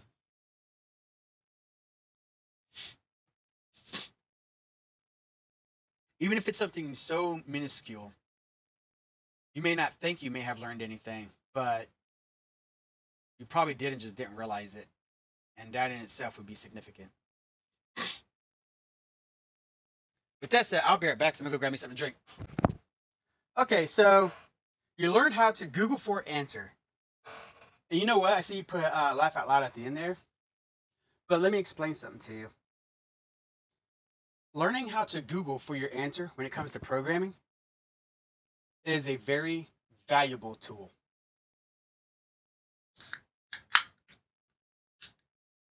Because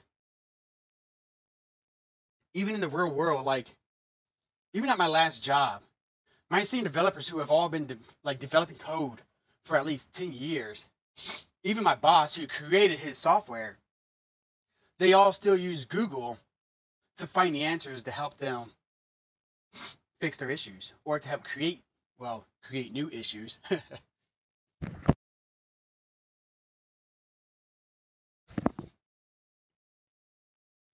So that's actually very valuable.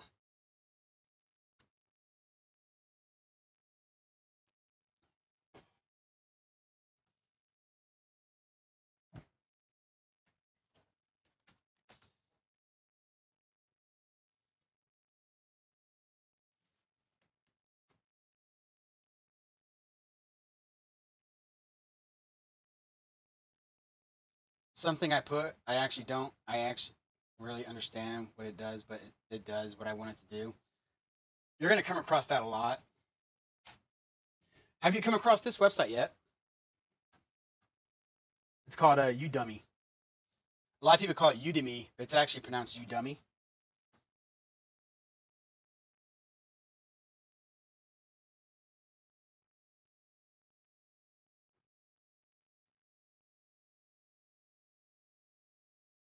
So this is Udemy, and all it is, like, okay, cool, you already know about it. This is a very, very valuable tool. I was gonna say, if you don't know about it, I was gonna tell you about it, but that's awesome that you already know about it.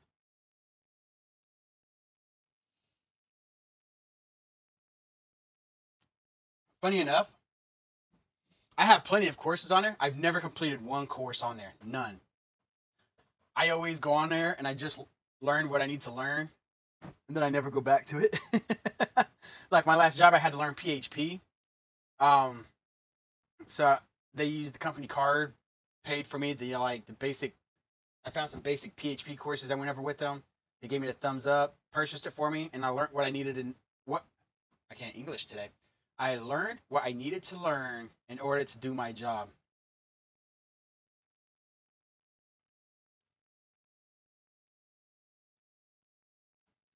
And I don't even know why I'm even focusing on this test. I don't know why I'm focusing on this one either. I should be just focusing on this one.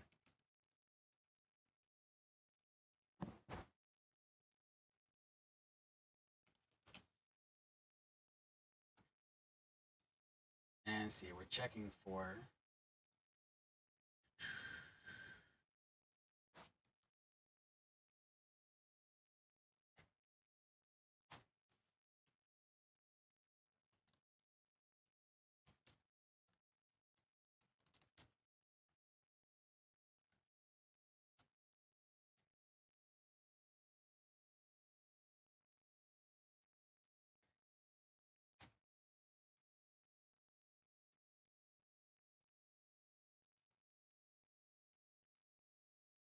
All right, let's see if this test passed. Right on, man. I just watched to understand the basics and what to do is build a project. Right on, right on. Oh, I got hit with this error again.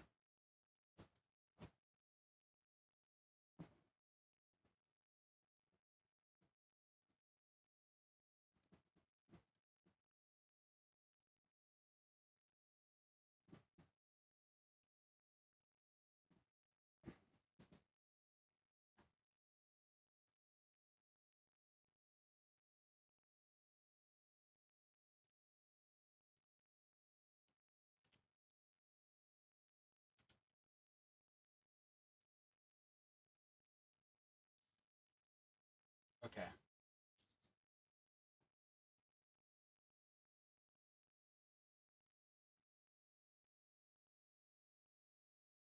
I need to reread over all this stuff again.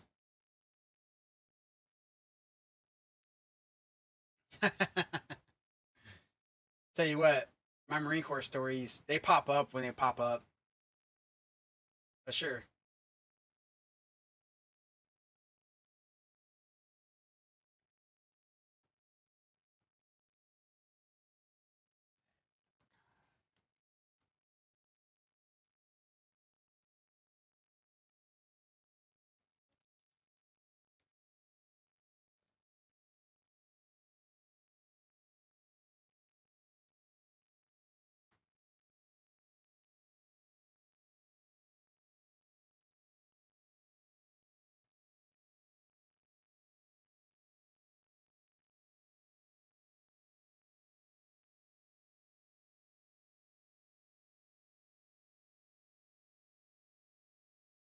Looks like we're going back down this rabbit hole again. Like, no, I think at one point I was able to get it.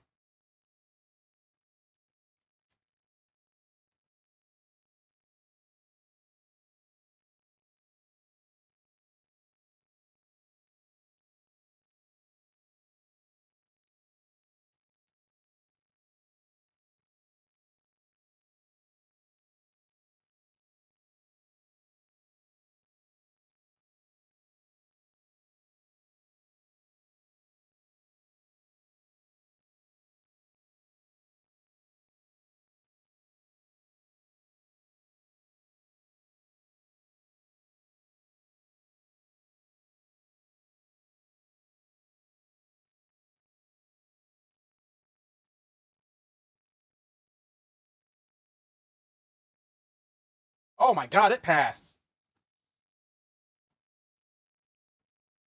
So what the fuck does this mean then? Okay. Okay.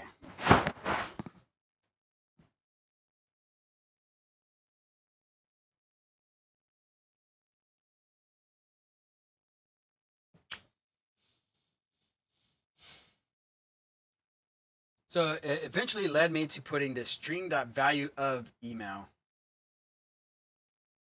Let's see where this stuff goes. So this goes to here to here. Okay. So what is value of? Let's see what this says.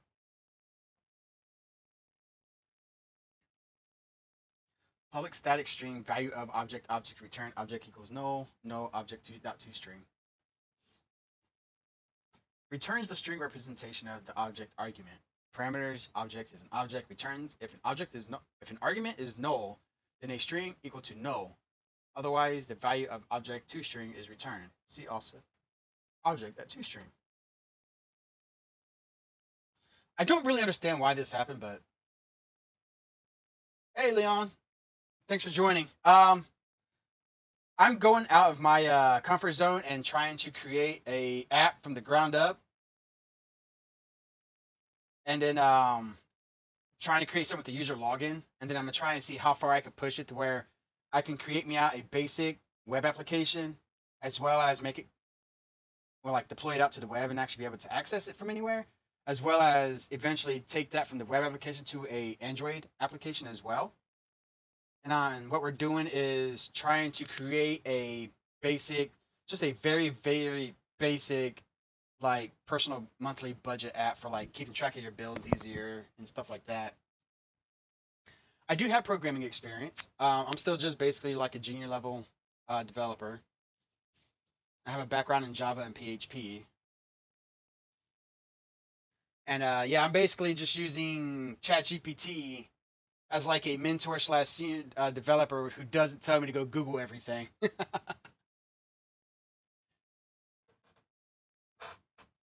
But yeah, so this is also for too, like if anybody, I just had another chatter here about like several minutes or so ago before they left. It's so that people who also want to get into programming can come on here and talk to another junior level developer who's still learning and progressing through things, and I can like help guide them as well and help get more people interested.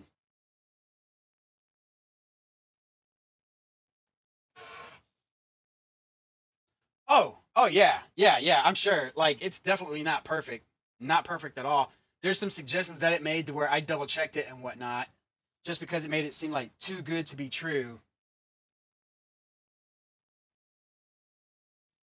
But so far, uh, I have not come into any situations to where it's led me down to a bad suggesting path because I'm using this in a sense. I'm kind of like following this guide right here as well. Spring Boot registration and login with MySQL database tutorial. So I'm kind of just going off of this tutorial while asking ChatGPT questions.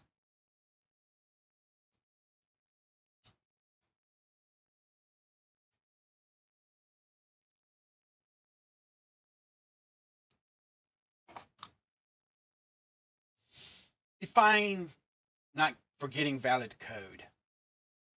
So I mean, even all this right here is valid code.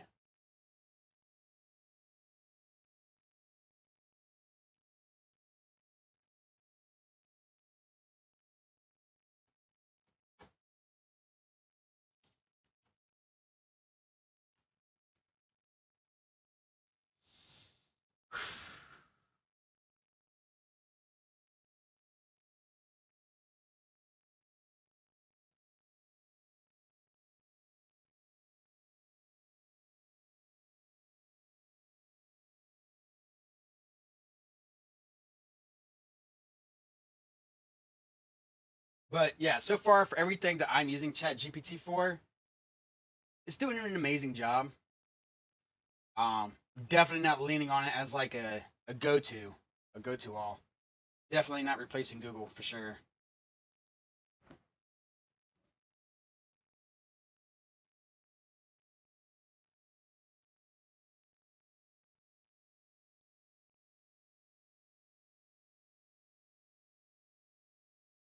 Yeah, I've noticed too that like, let me see if I can find it.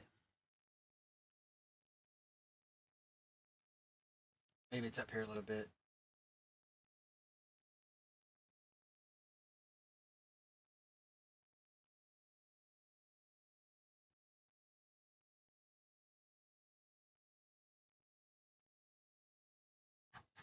There was at one point it was explaining something to me, and I asked it to show an example, and then it started showing me examples about validations and stuff. I'm like, that has nothing to do with what I was asking, so I had to go back in and rephrase the question.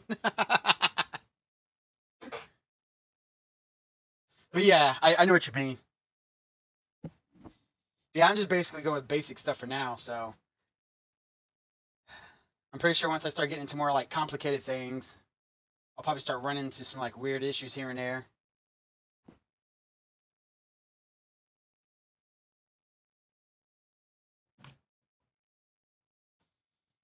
All right. See, now we're gonna test for an invalid email.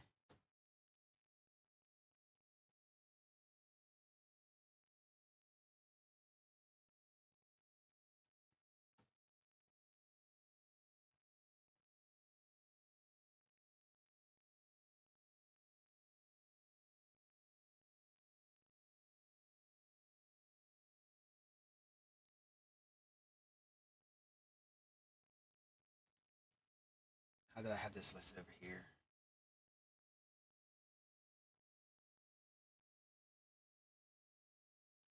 Hmm. Okay.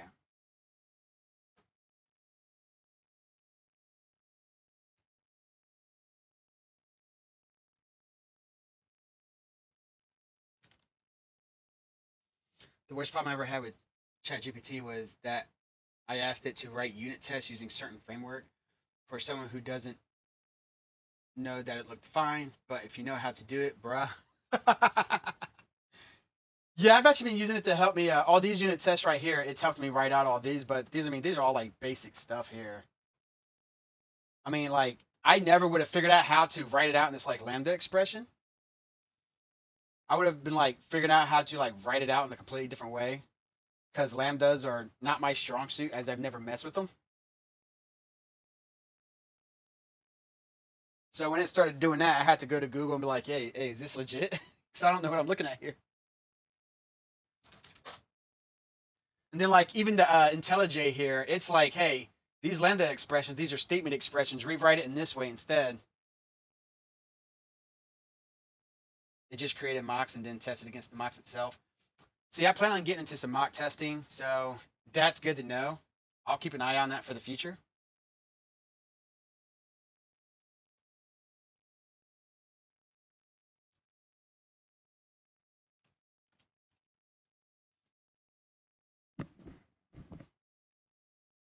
Let's see, what was I doing again?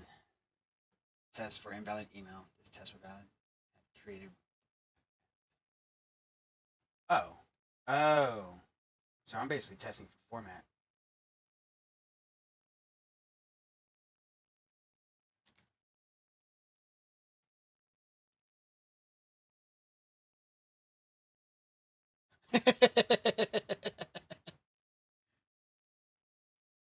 What framework are you using?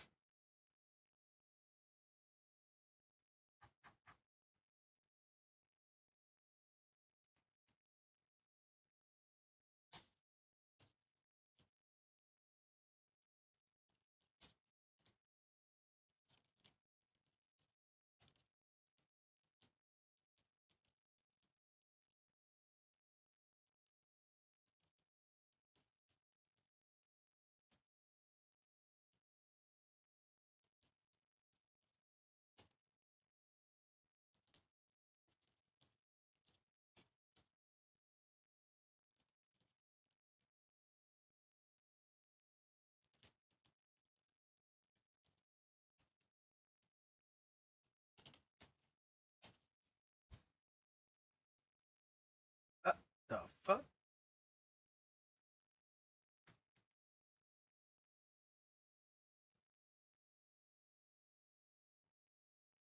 Oh, I was doing this weird thing.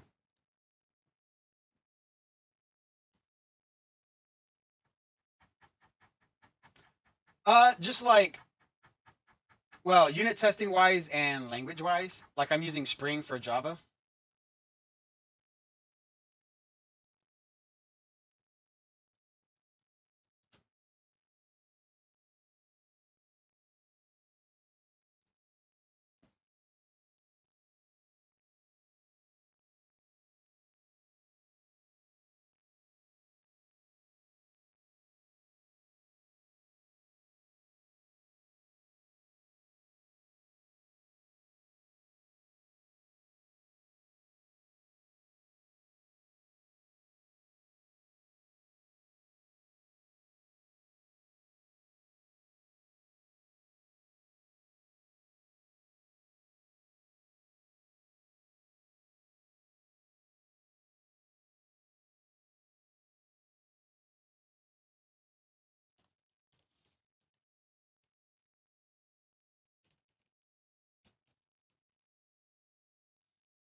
Let's see here. It says so you can write the test for invalid email format as follows.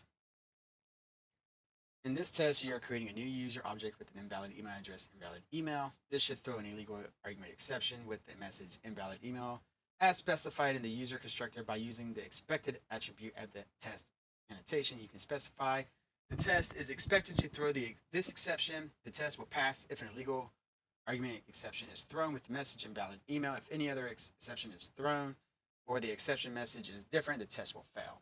Show me another example of this test. Sure, here's an example of a test you check for invalid email format.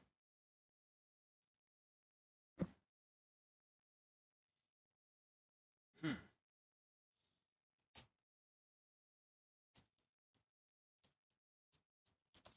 So what happens if I say make that test more efficient?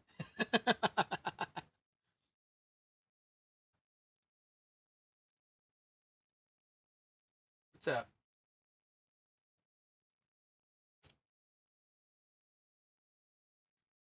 Okay, let's see where this example is going.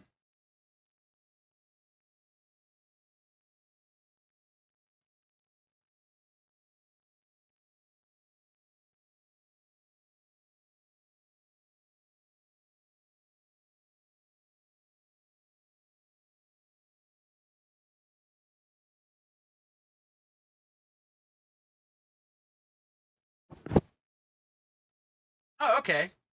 Yeah, I saw C Sharp for the first time a few weeks ago. I was trying to interview for a junior developer position, and their tech stack was with C Sharp. I didn't know any C Sharp, but they told me it had like a little bit of like it was kind of similar to Java, and then I started looking into it, and I was like, yeah, the syntax is actually kind of it's very similar. They provided me an example to check out, and it was like an email template. I'm actually surprised at just how much C Sharp and Java is like if I didn't know the difference in the syntax, I would think that they were pretty much the same almost.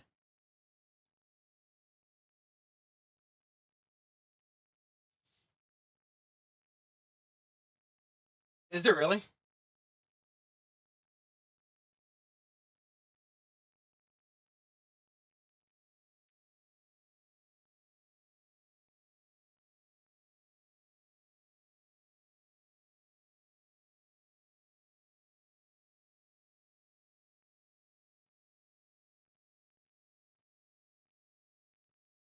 I'll be damned.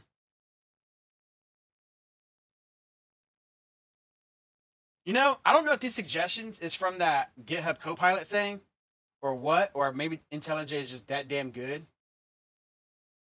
But I just accidentally just hit that tab key and it just filled it all out for me pretty much.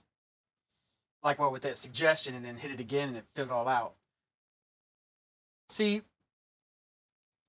and what we were talking about earlier,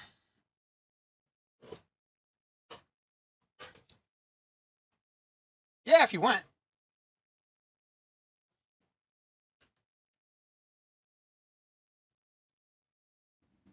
Yeah, I was just reading your message. Yeah, you can explain it if you want. Um, but yeah, what we were talking about too about like ChatGPT suggestions, like I was trying to get to suggest this again. just like on my other ones. But it was going to suggest this, and then it tried suggesting this. I was going to go with this just to do something different, but then it gave me this.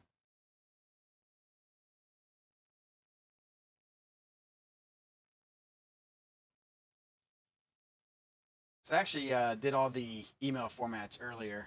I don't know what led me down that rabbit hole, but I already had the format in there.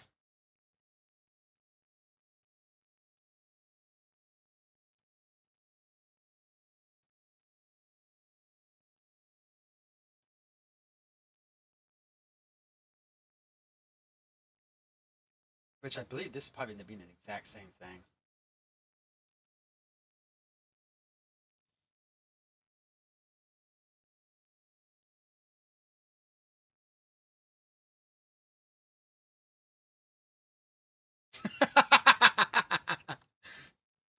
Are you kidding me? Is that really how they became to be? That's great.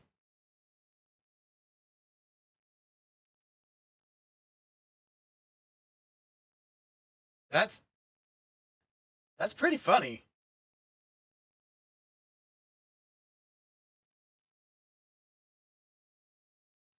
Shit, we actually won't even need this one then.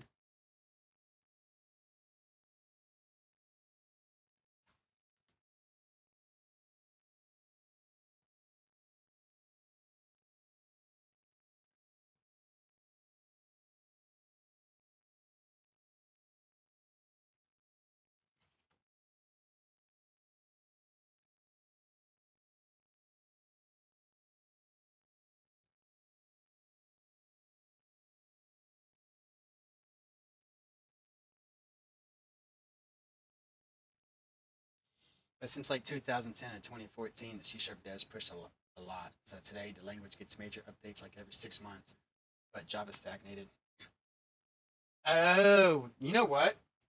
That makes a lot of sense because I know when I went through my Java coding boot camp in 2018, um, they were kind of mentioning about how like Java has been kind of stagnant, but I know when I was going through it, they were on Java 8 as the latest, major thing, and they were pushing out like minuscule updates here and there. But then I think they got bought out or some shit, and I think Oracle maybe Oracle was bought out or some shit, and now they've been like pushing out like all these updates, and maybe it's so they can stay on top of the game so they don't get ran over by C sharp.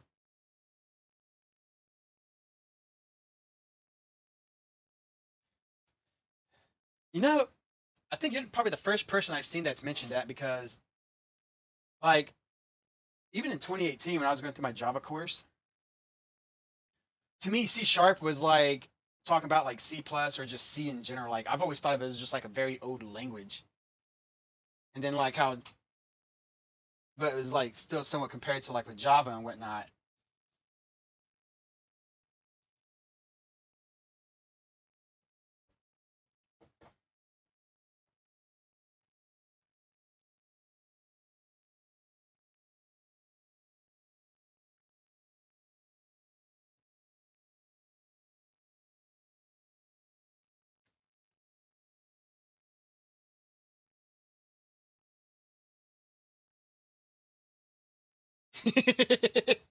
I understand that one.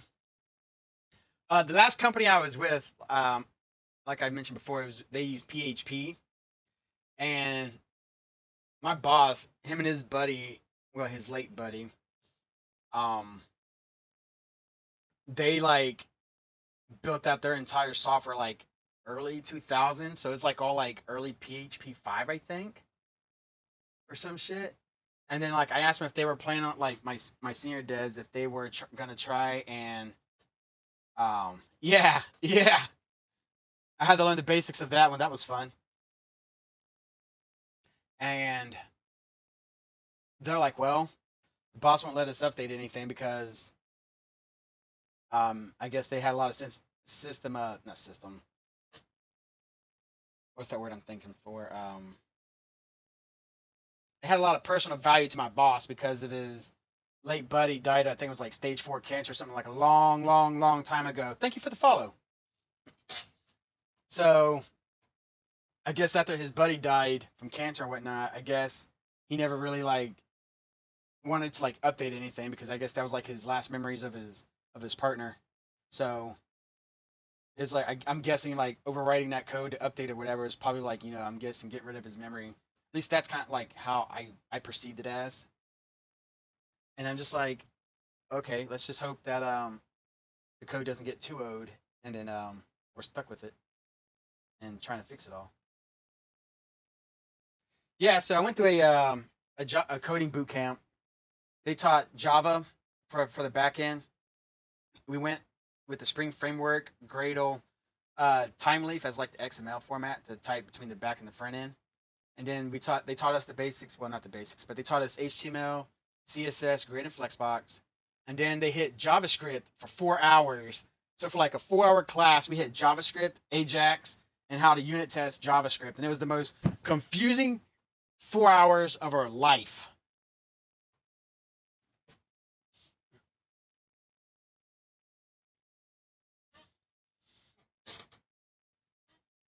And then, but JavaScript though, I mean not JavaScript, but Java, I've actually learned to understand it a lot better because I've been just fucking around with my own stuff here. And then, oh, I know that.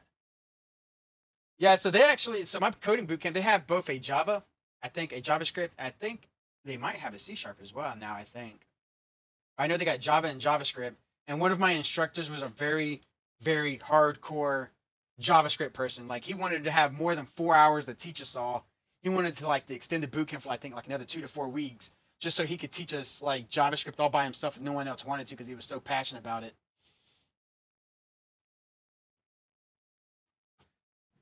But at the same time, he also hated Bootstrap because of all the div tags, and he was very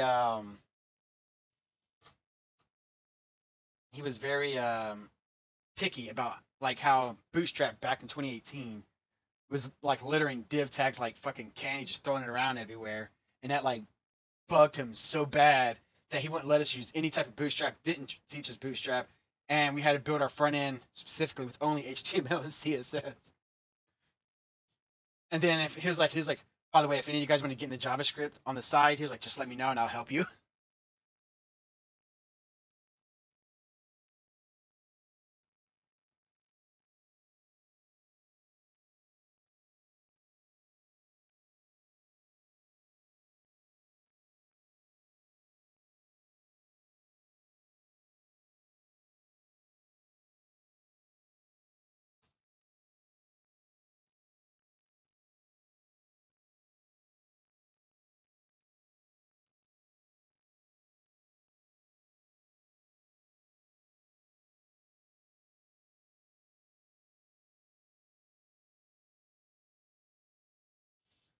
Yeah, I'm over here in the state of Ohio, and there's a lot of Java.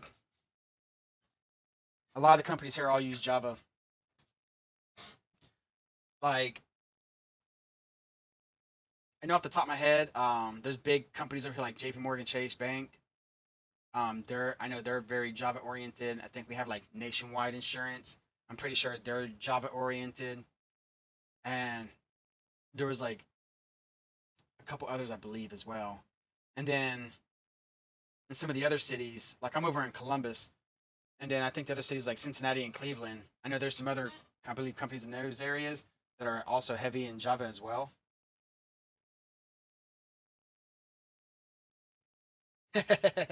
Yeah, I've learned that.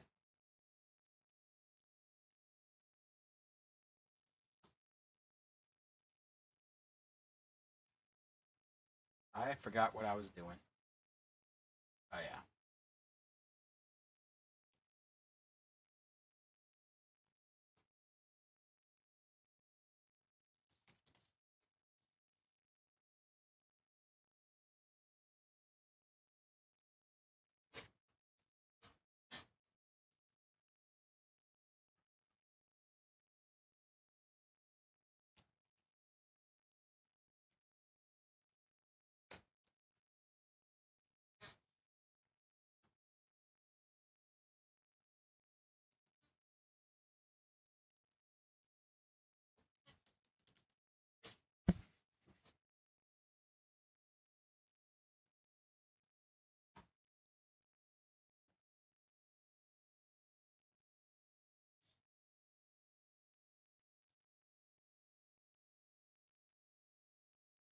Let's see if this passes.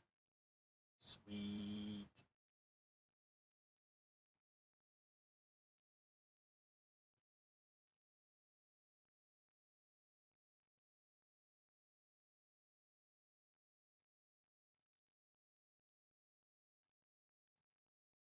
All right, I'm gonna create one more test. Although I already know how this is gonna turn out, and I'm gonna end up adding it to my revisiting list.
Mm,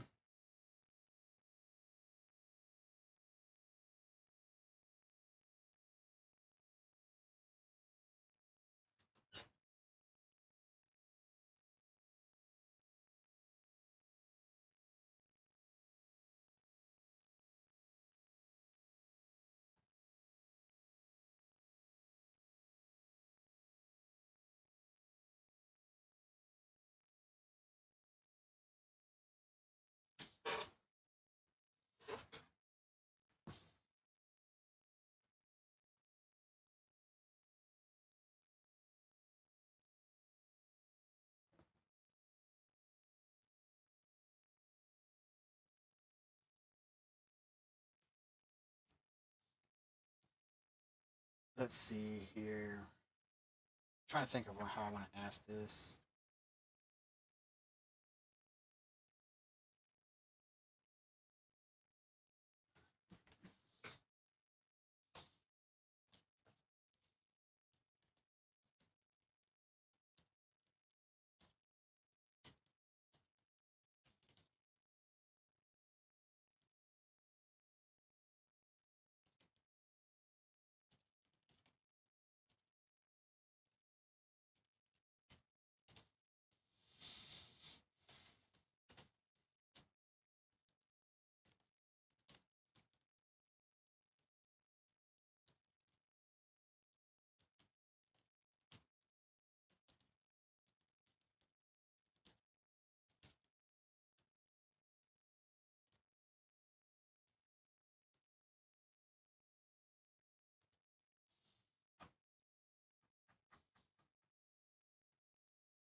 Huh, interesting. So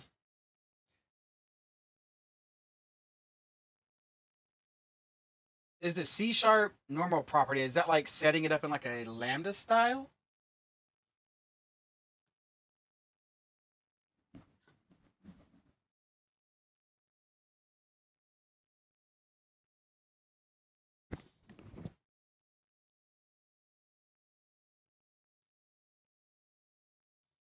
You know, as a Java person, I don't. That looks weird as shit. That's why, like, I would expect this to be all dragged out and stuff, and then thrown into this as like a shortened. Or is it basically like taking all these right here and then collapsing them, except it shows everything in the brackets over here instead of just out in all these lines, so to speak? I probably just explained that so bad.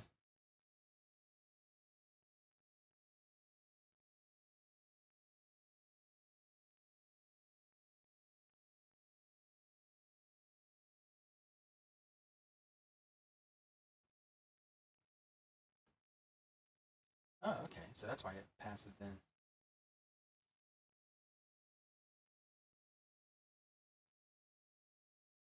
Huh, interesting.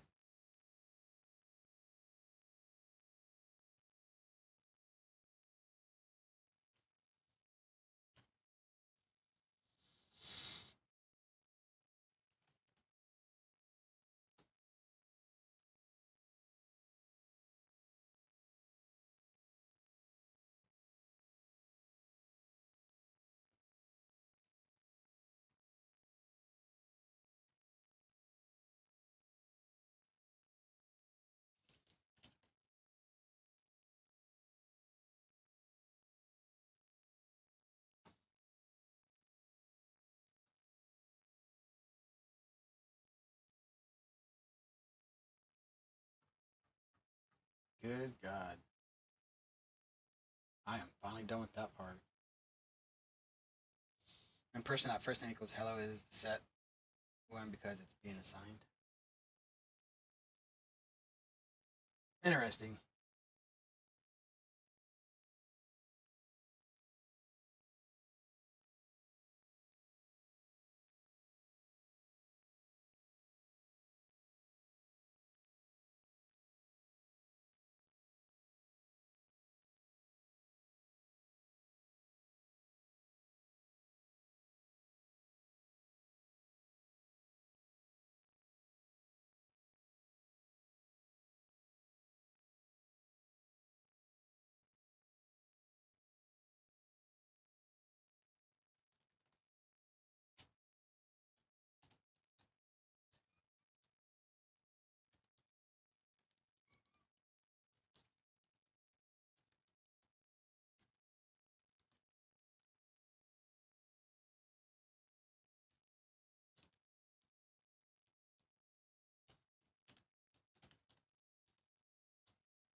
Yes, Tara.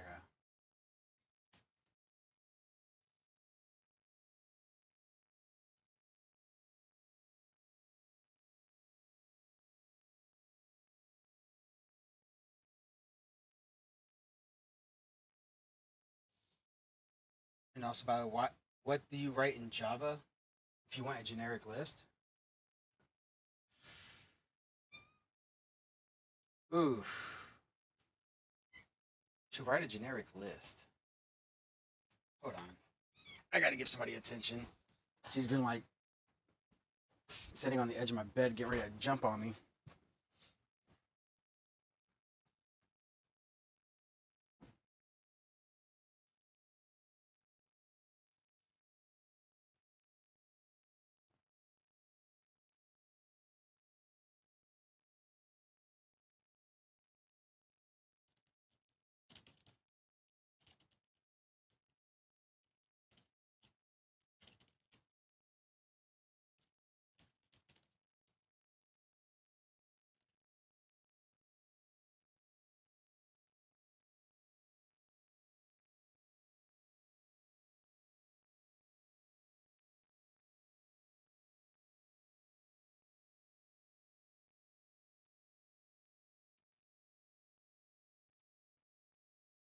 Yeah,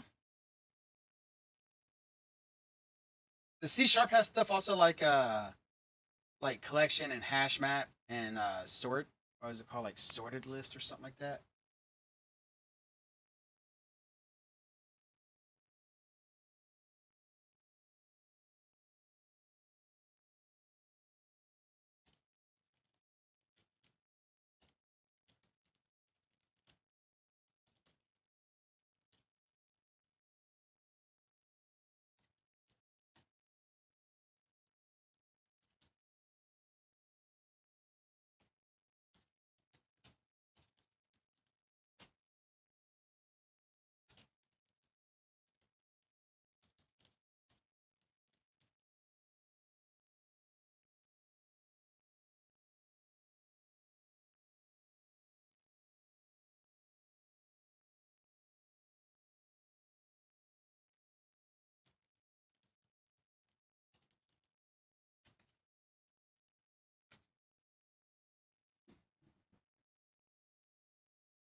Yeah, lambdas confused the shit out of me. Like, we didn't even really go over lambdas in my coding bootcamp, to be honest.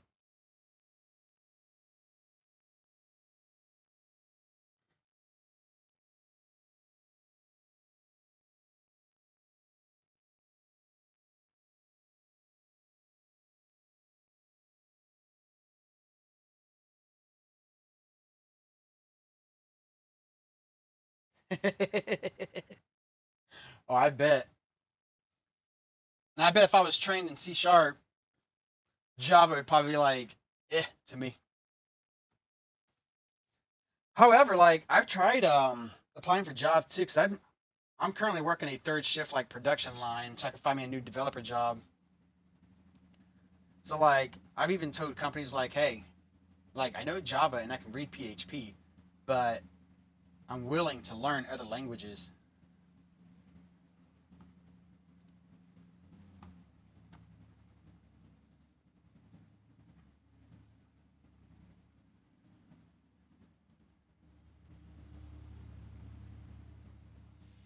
Hmm, happens if we comment that out. See if anything breaks.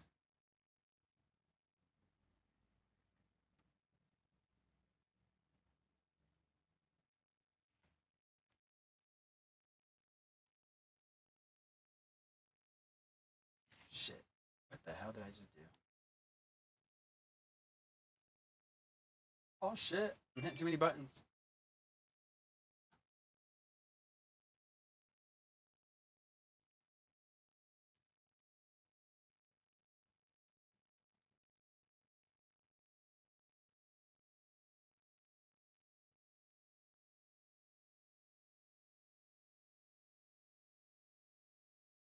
Are you fucking kidding me?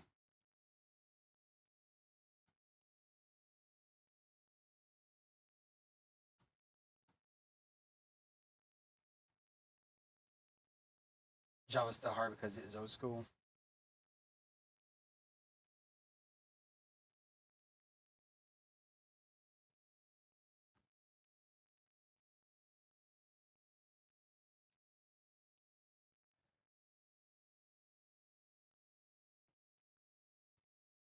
Man, this is what I hate. Wait, why is this blank?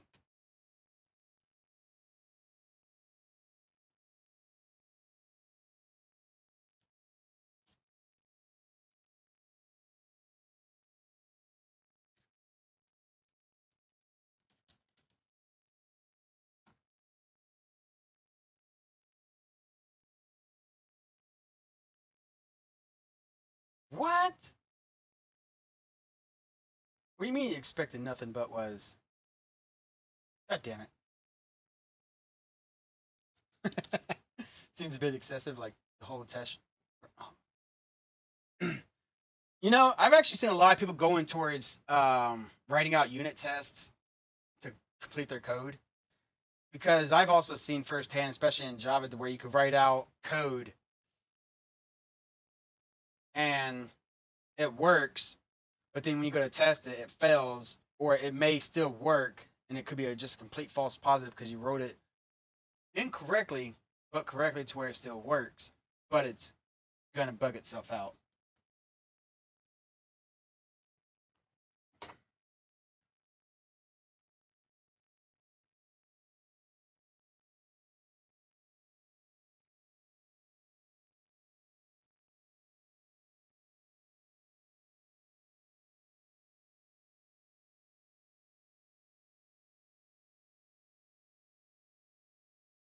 Talking about this right here.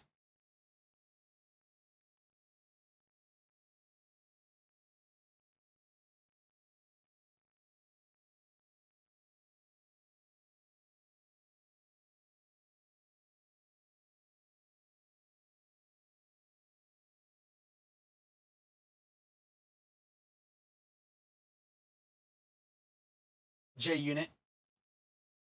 When I when I start getting into controllers and whatnot, I'll start using Makito for mock testing.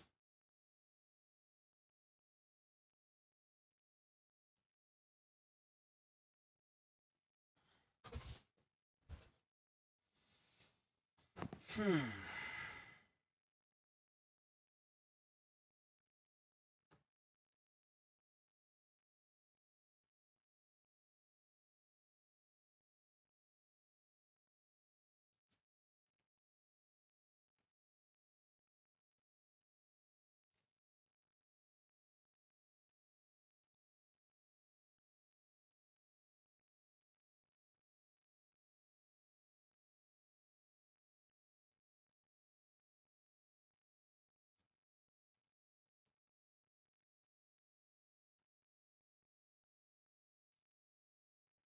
It's set to blank, but we can't use a blank email, but it's expecting a blank email.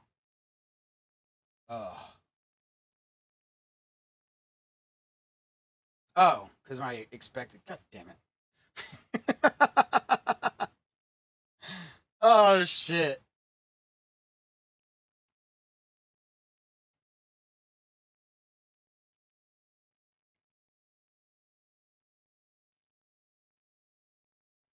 There we go. Finally. God damn it.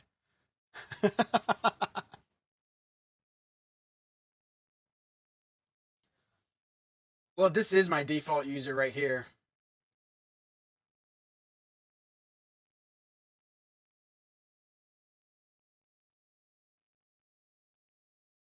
So, like, for all my tests, I always just do this under test. I don't. I never tried it. Oh, okay, I guess I could just go through and delete all these lines, huh?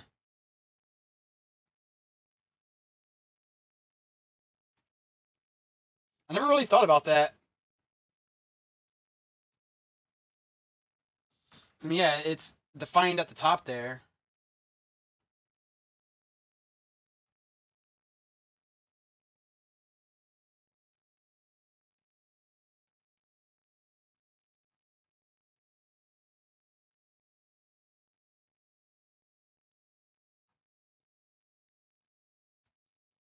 Okay.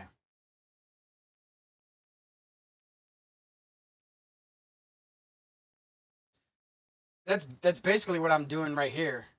So I have this under test new user, and then everything's defined out up here. And like even like right here, I've it's just this under test for this. Like that's it right there.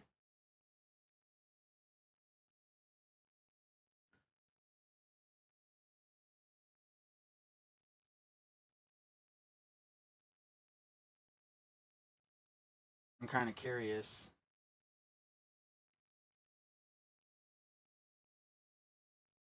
Shit. I guess I have to go back through here and do some reformatting and stuff.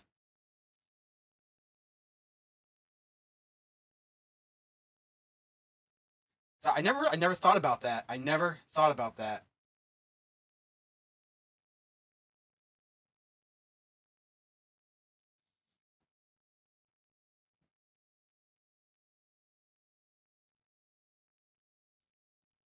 And that's just due to my lack of experience. So I gladly thank you for pointing that out.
For DI,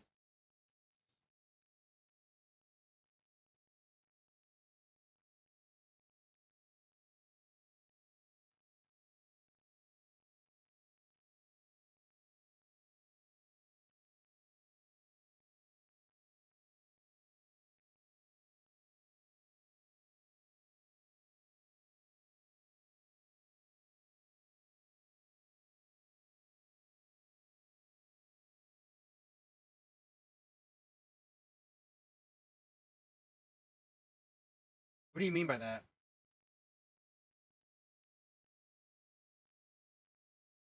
For dependency injection.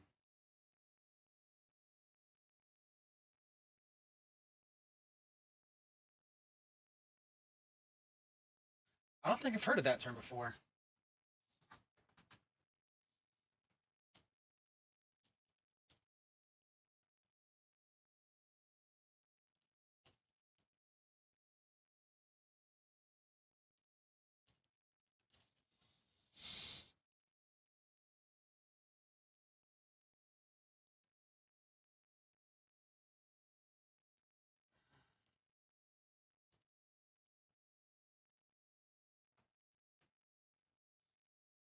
Let's see what ChatGPT has to say about it.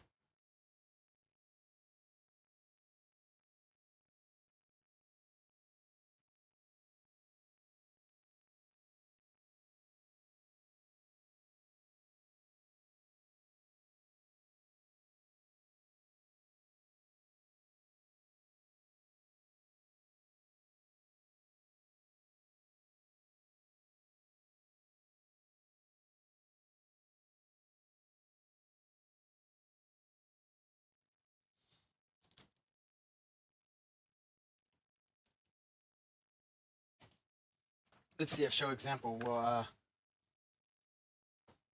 actually work correctly this time around.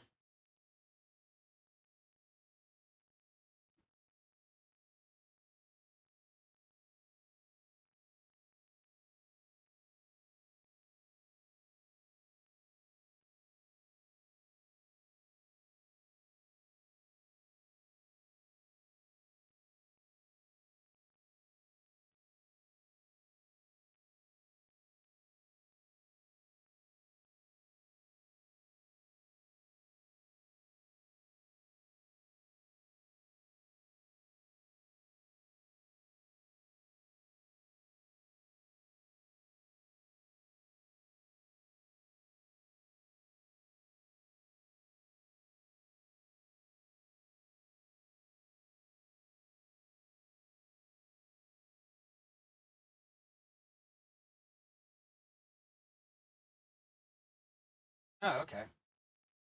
Yeah, I'm probably not gonna have anything like that yet.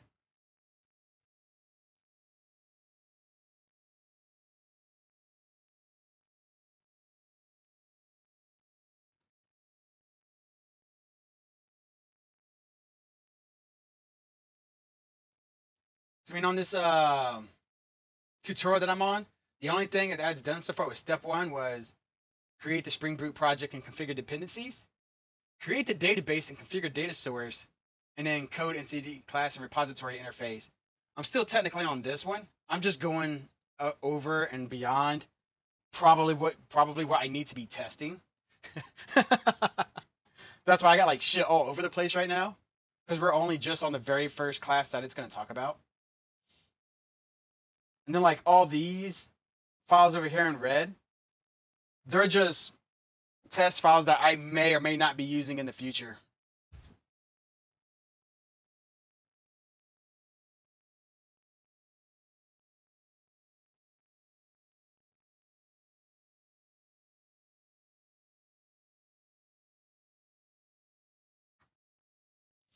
Because like I said, I'm just trying to like I've never created a user login before, so I'm just using this as an example since it's pretty much using all the dependencies I want to use, and I've never used MySQL before, so that's that's all new to me, and I've never really worked with like creating an actual database myself from scratch before, so all this is going to be new to me. Like it's all completely freaking new to me. And then I'm skipping this data portion right now just because before I want to go start creating data sources and whatnot, I'll create a couple more files, not just user, but just some other things. And then I'll create the database. Or I may just go ahead and just say fuck it and create the database. And then when I go to create more stuff, I'll probably just manually delete that database and recreate the database from scratch again. Or I guess maybe it'll update itself or however it's going to correct itself.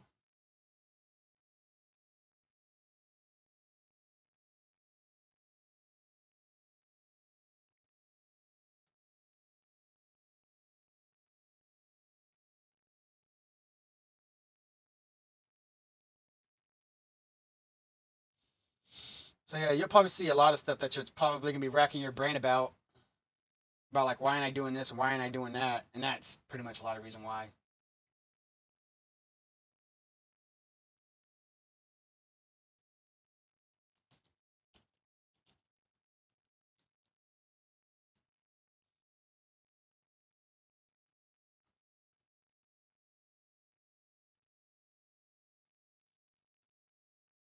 Because this just goes into Spring Boot registration and login. And then after this, I'm going to be looking into furthering this login by adding in Spring Security.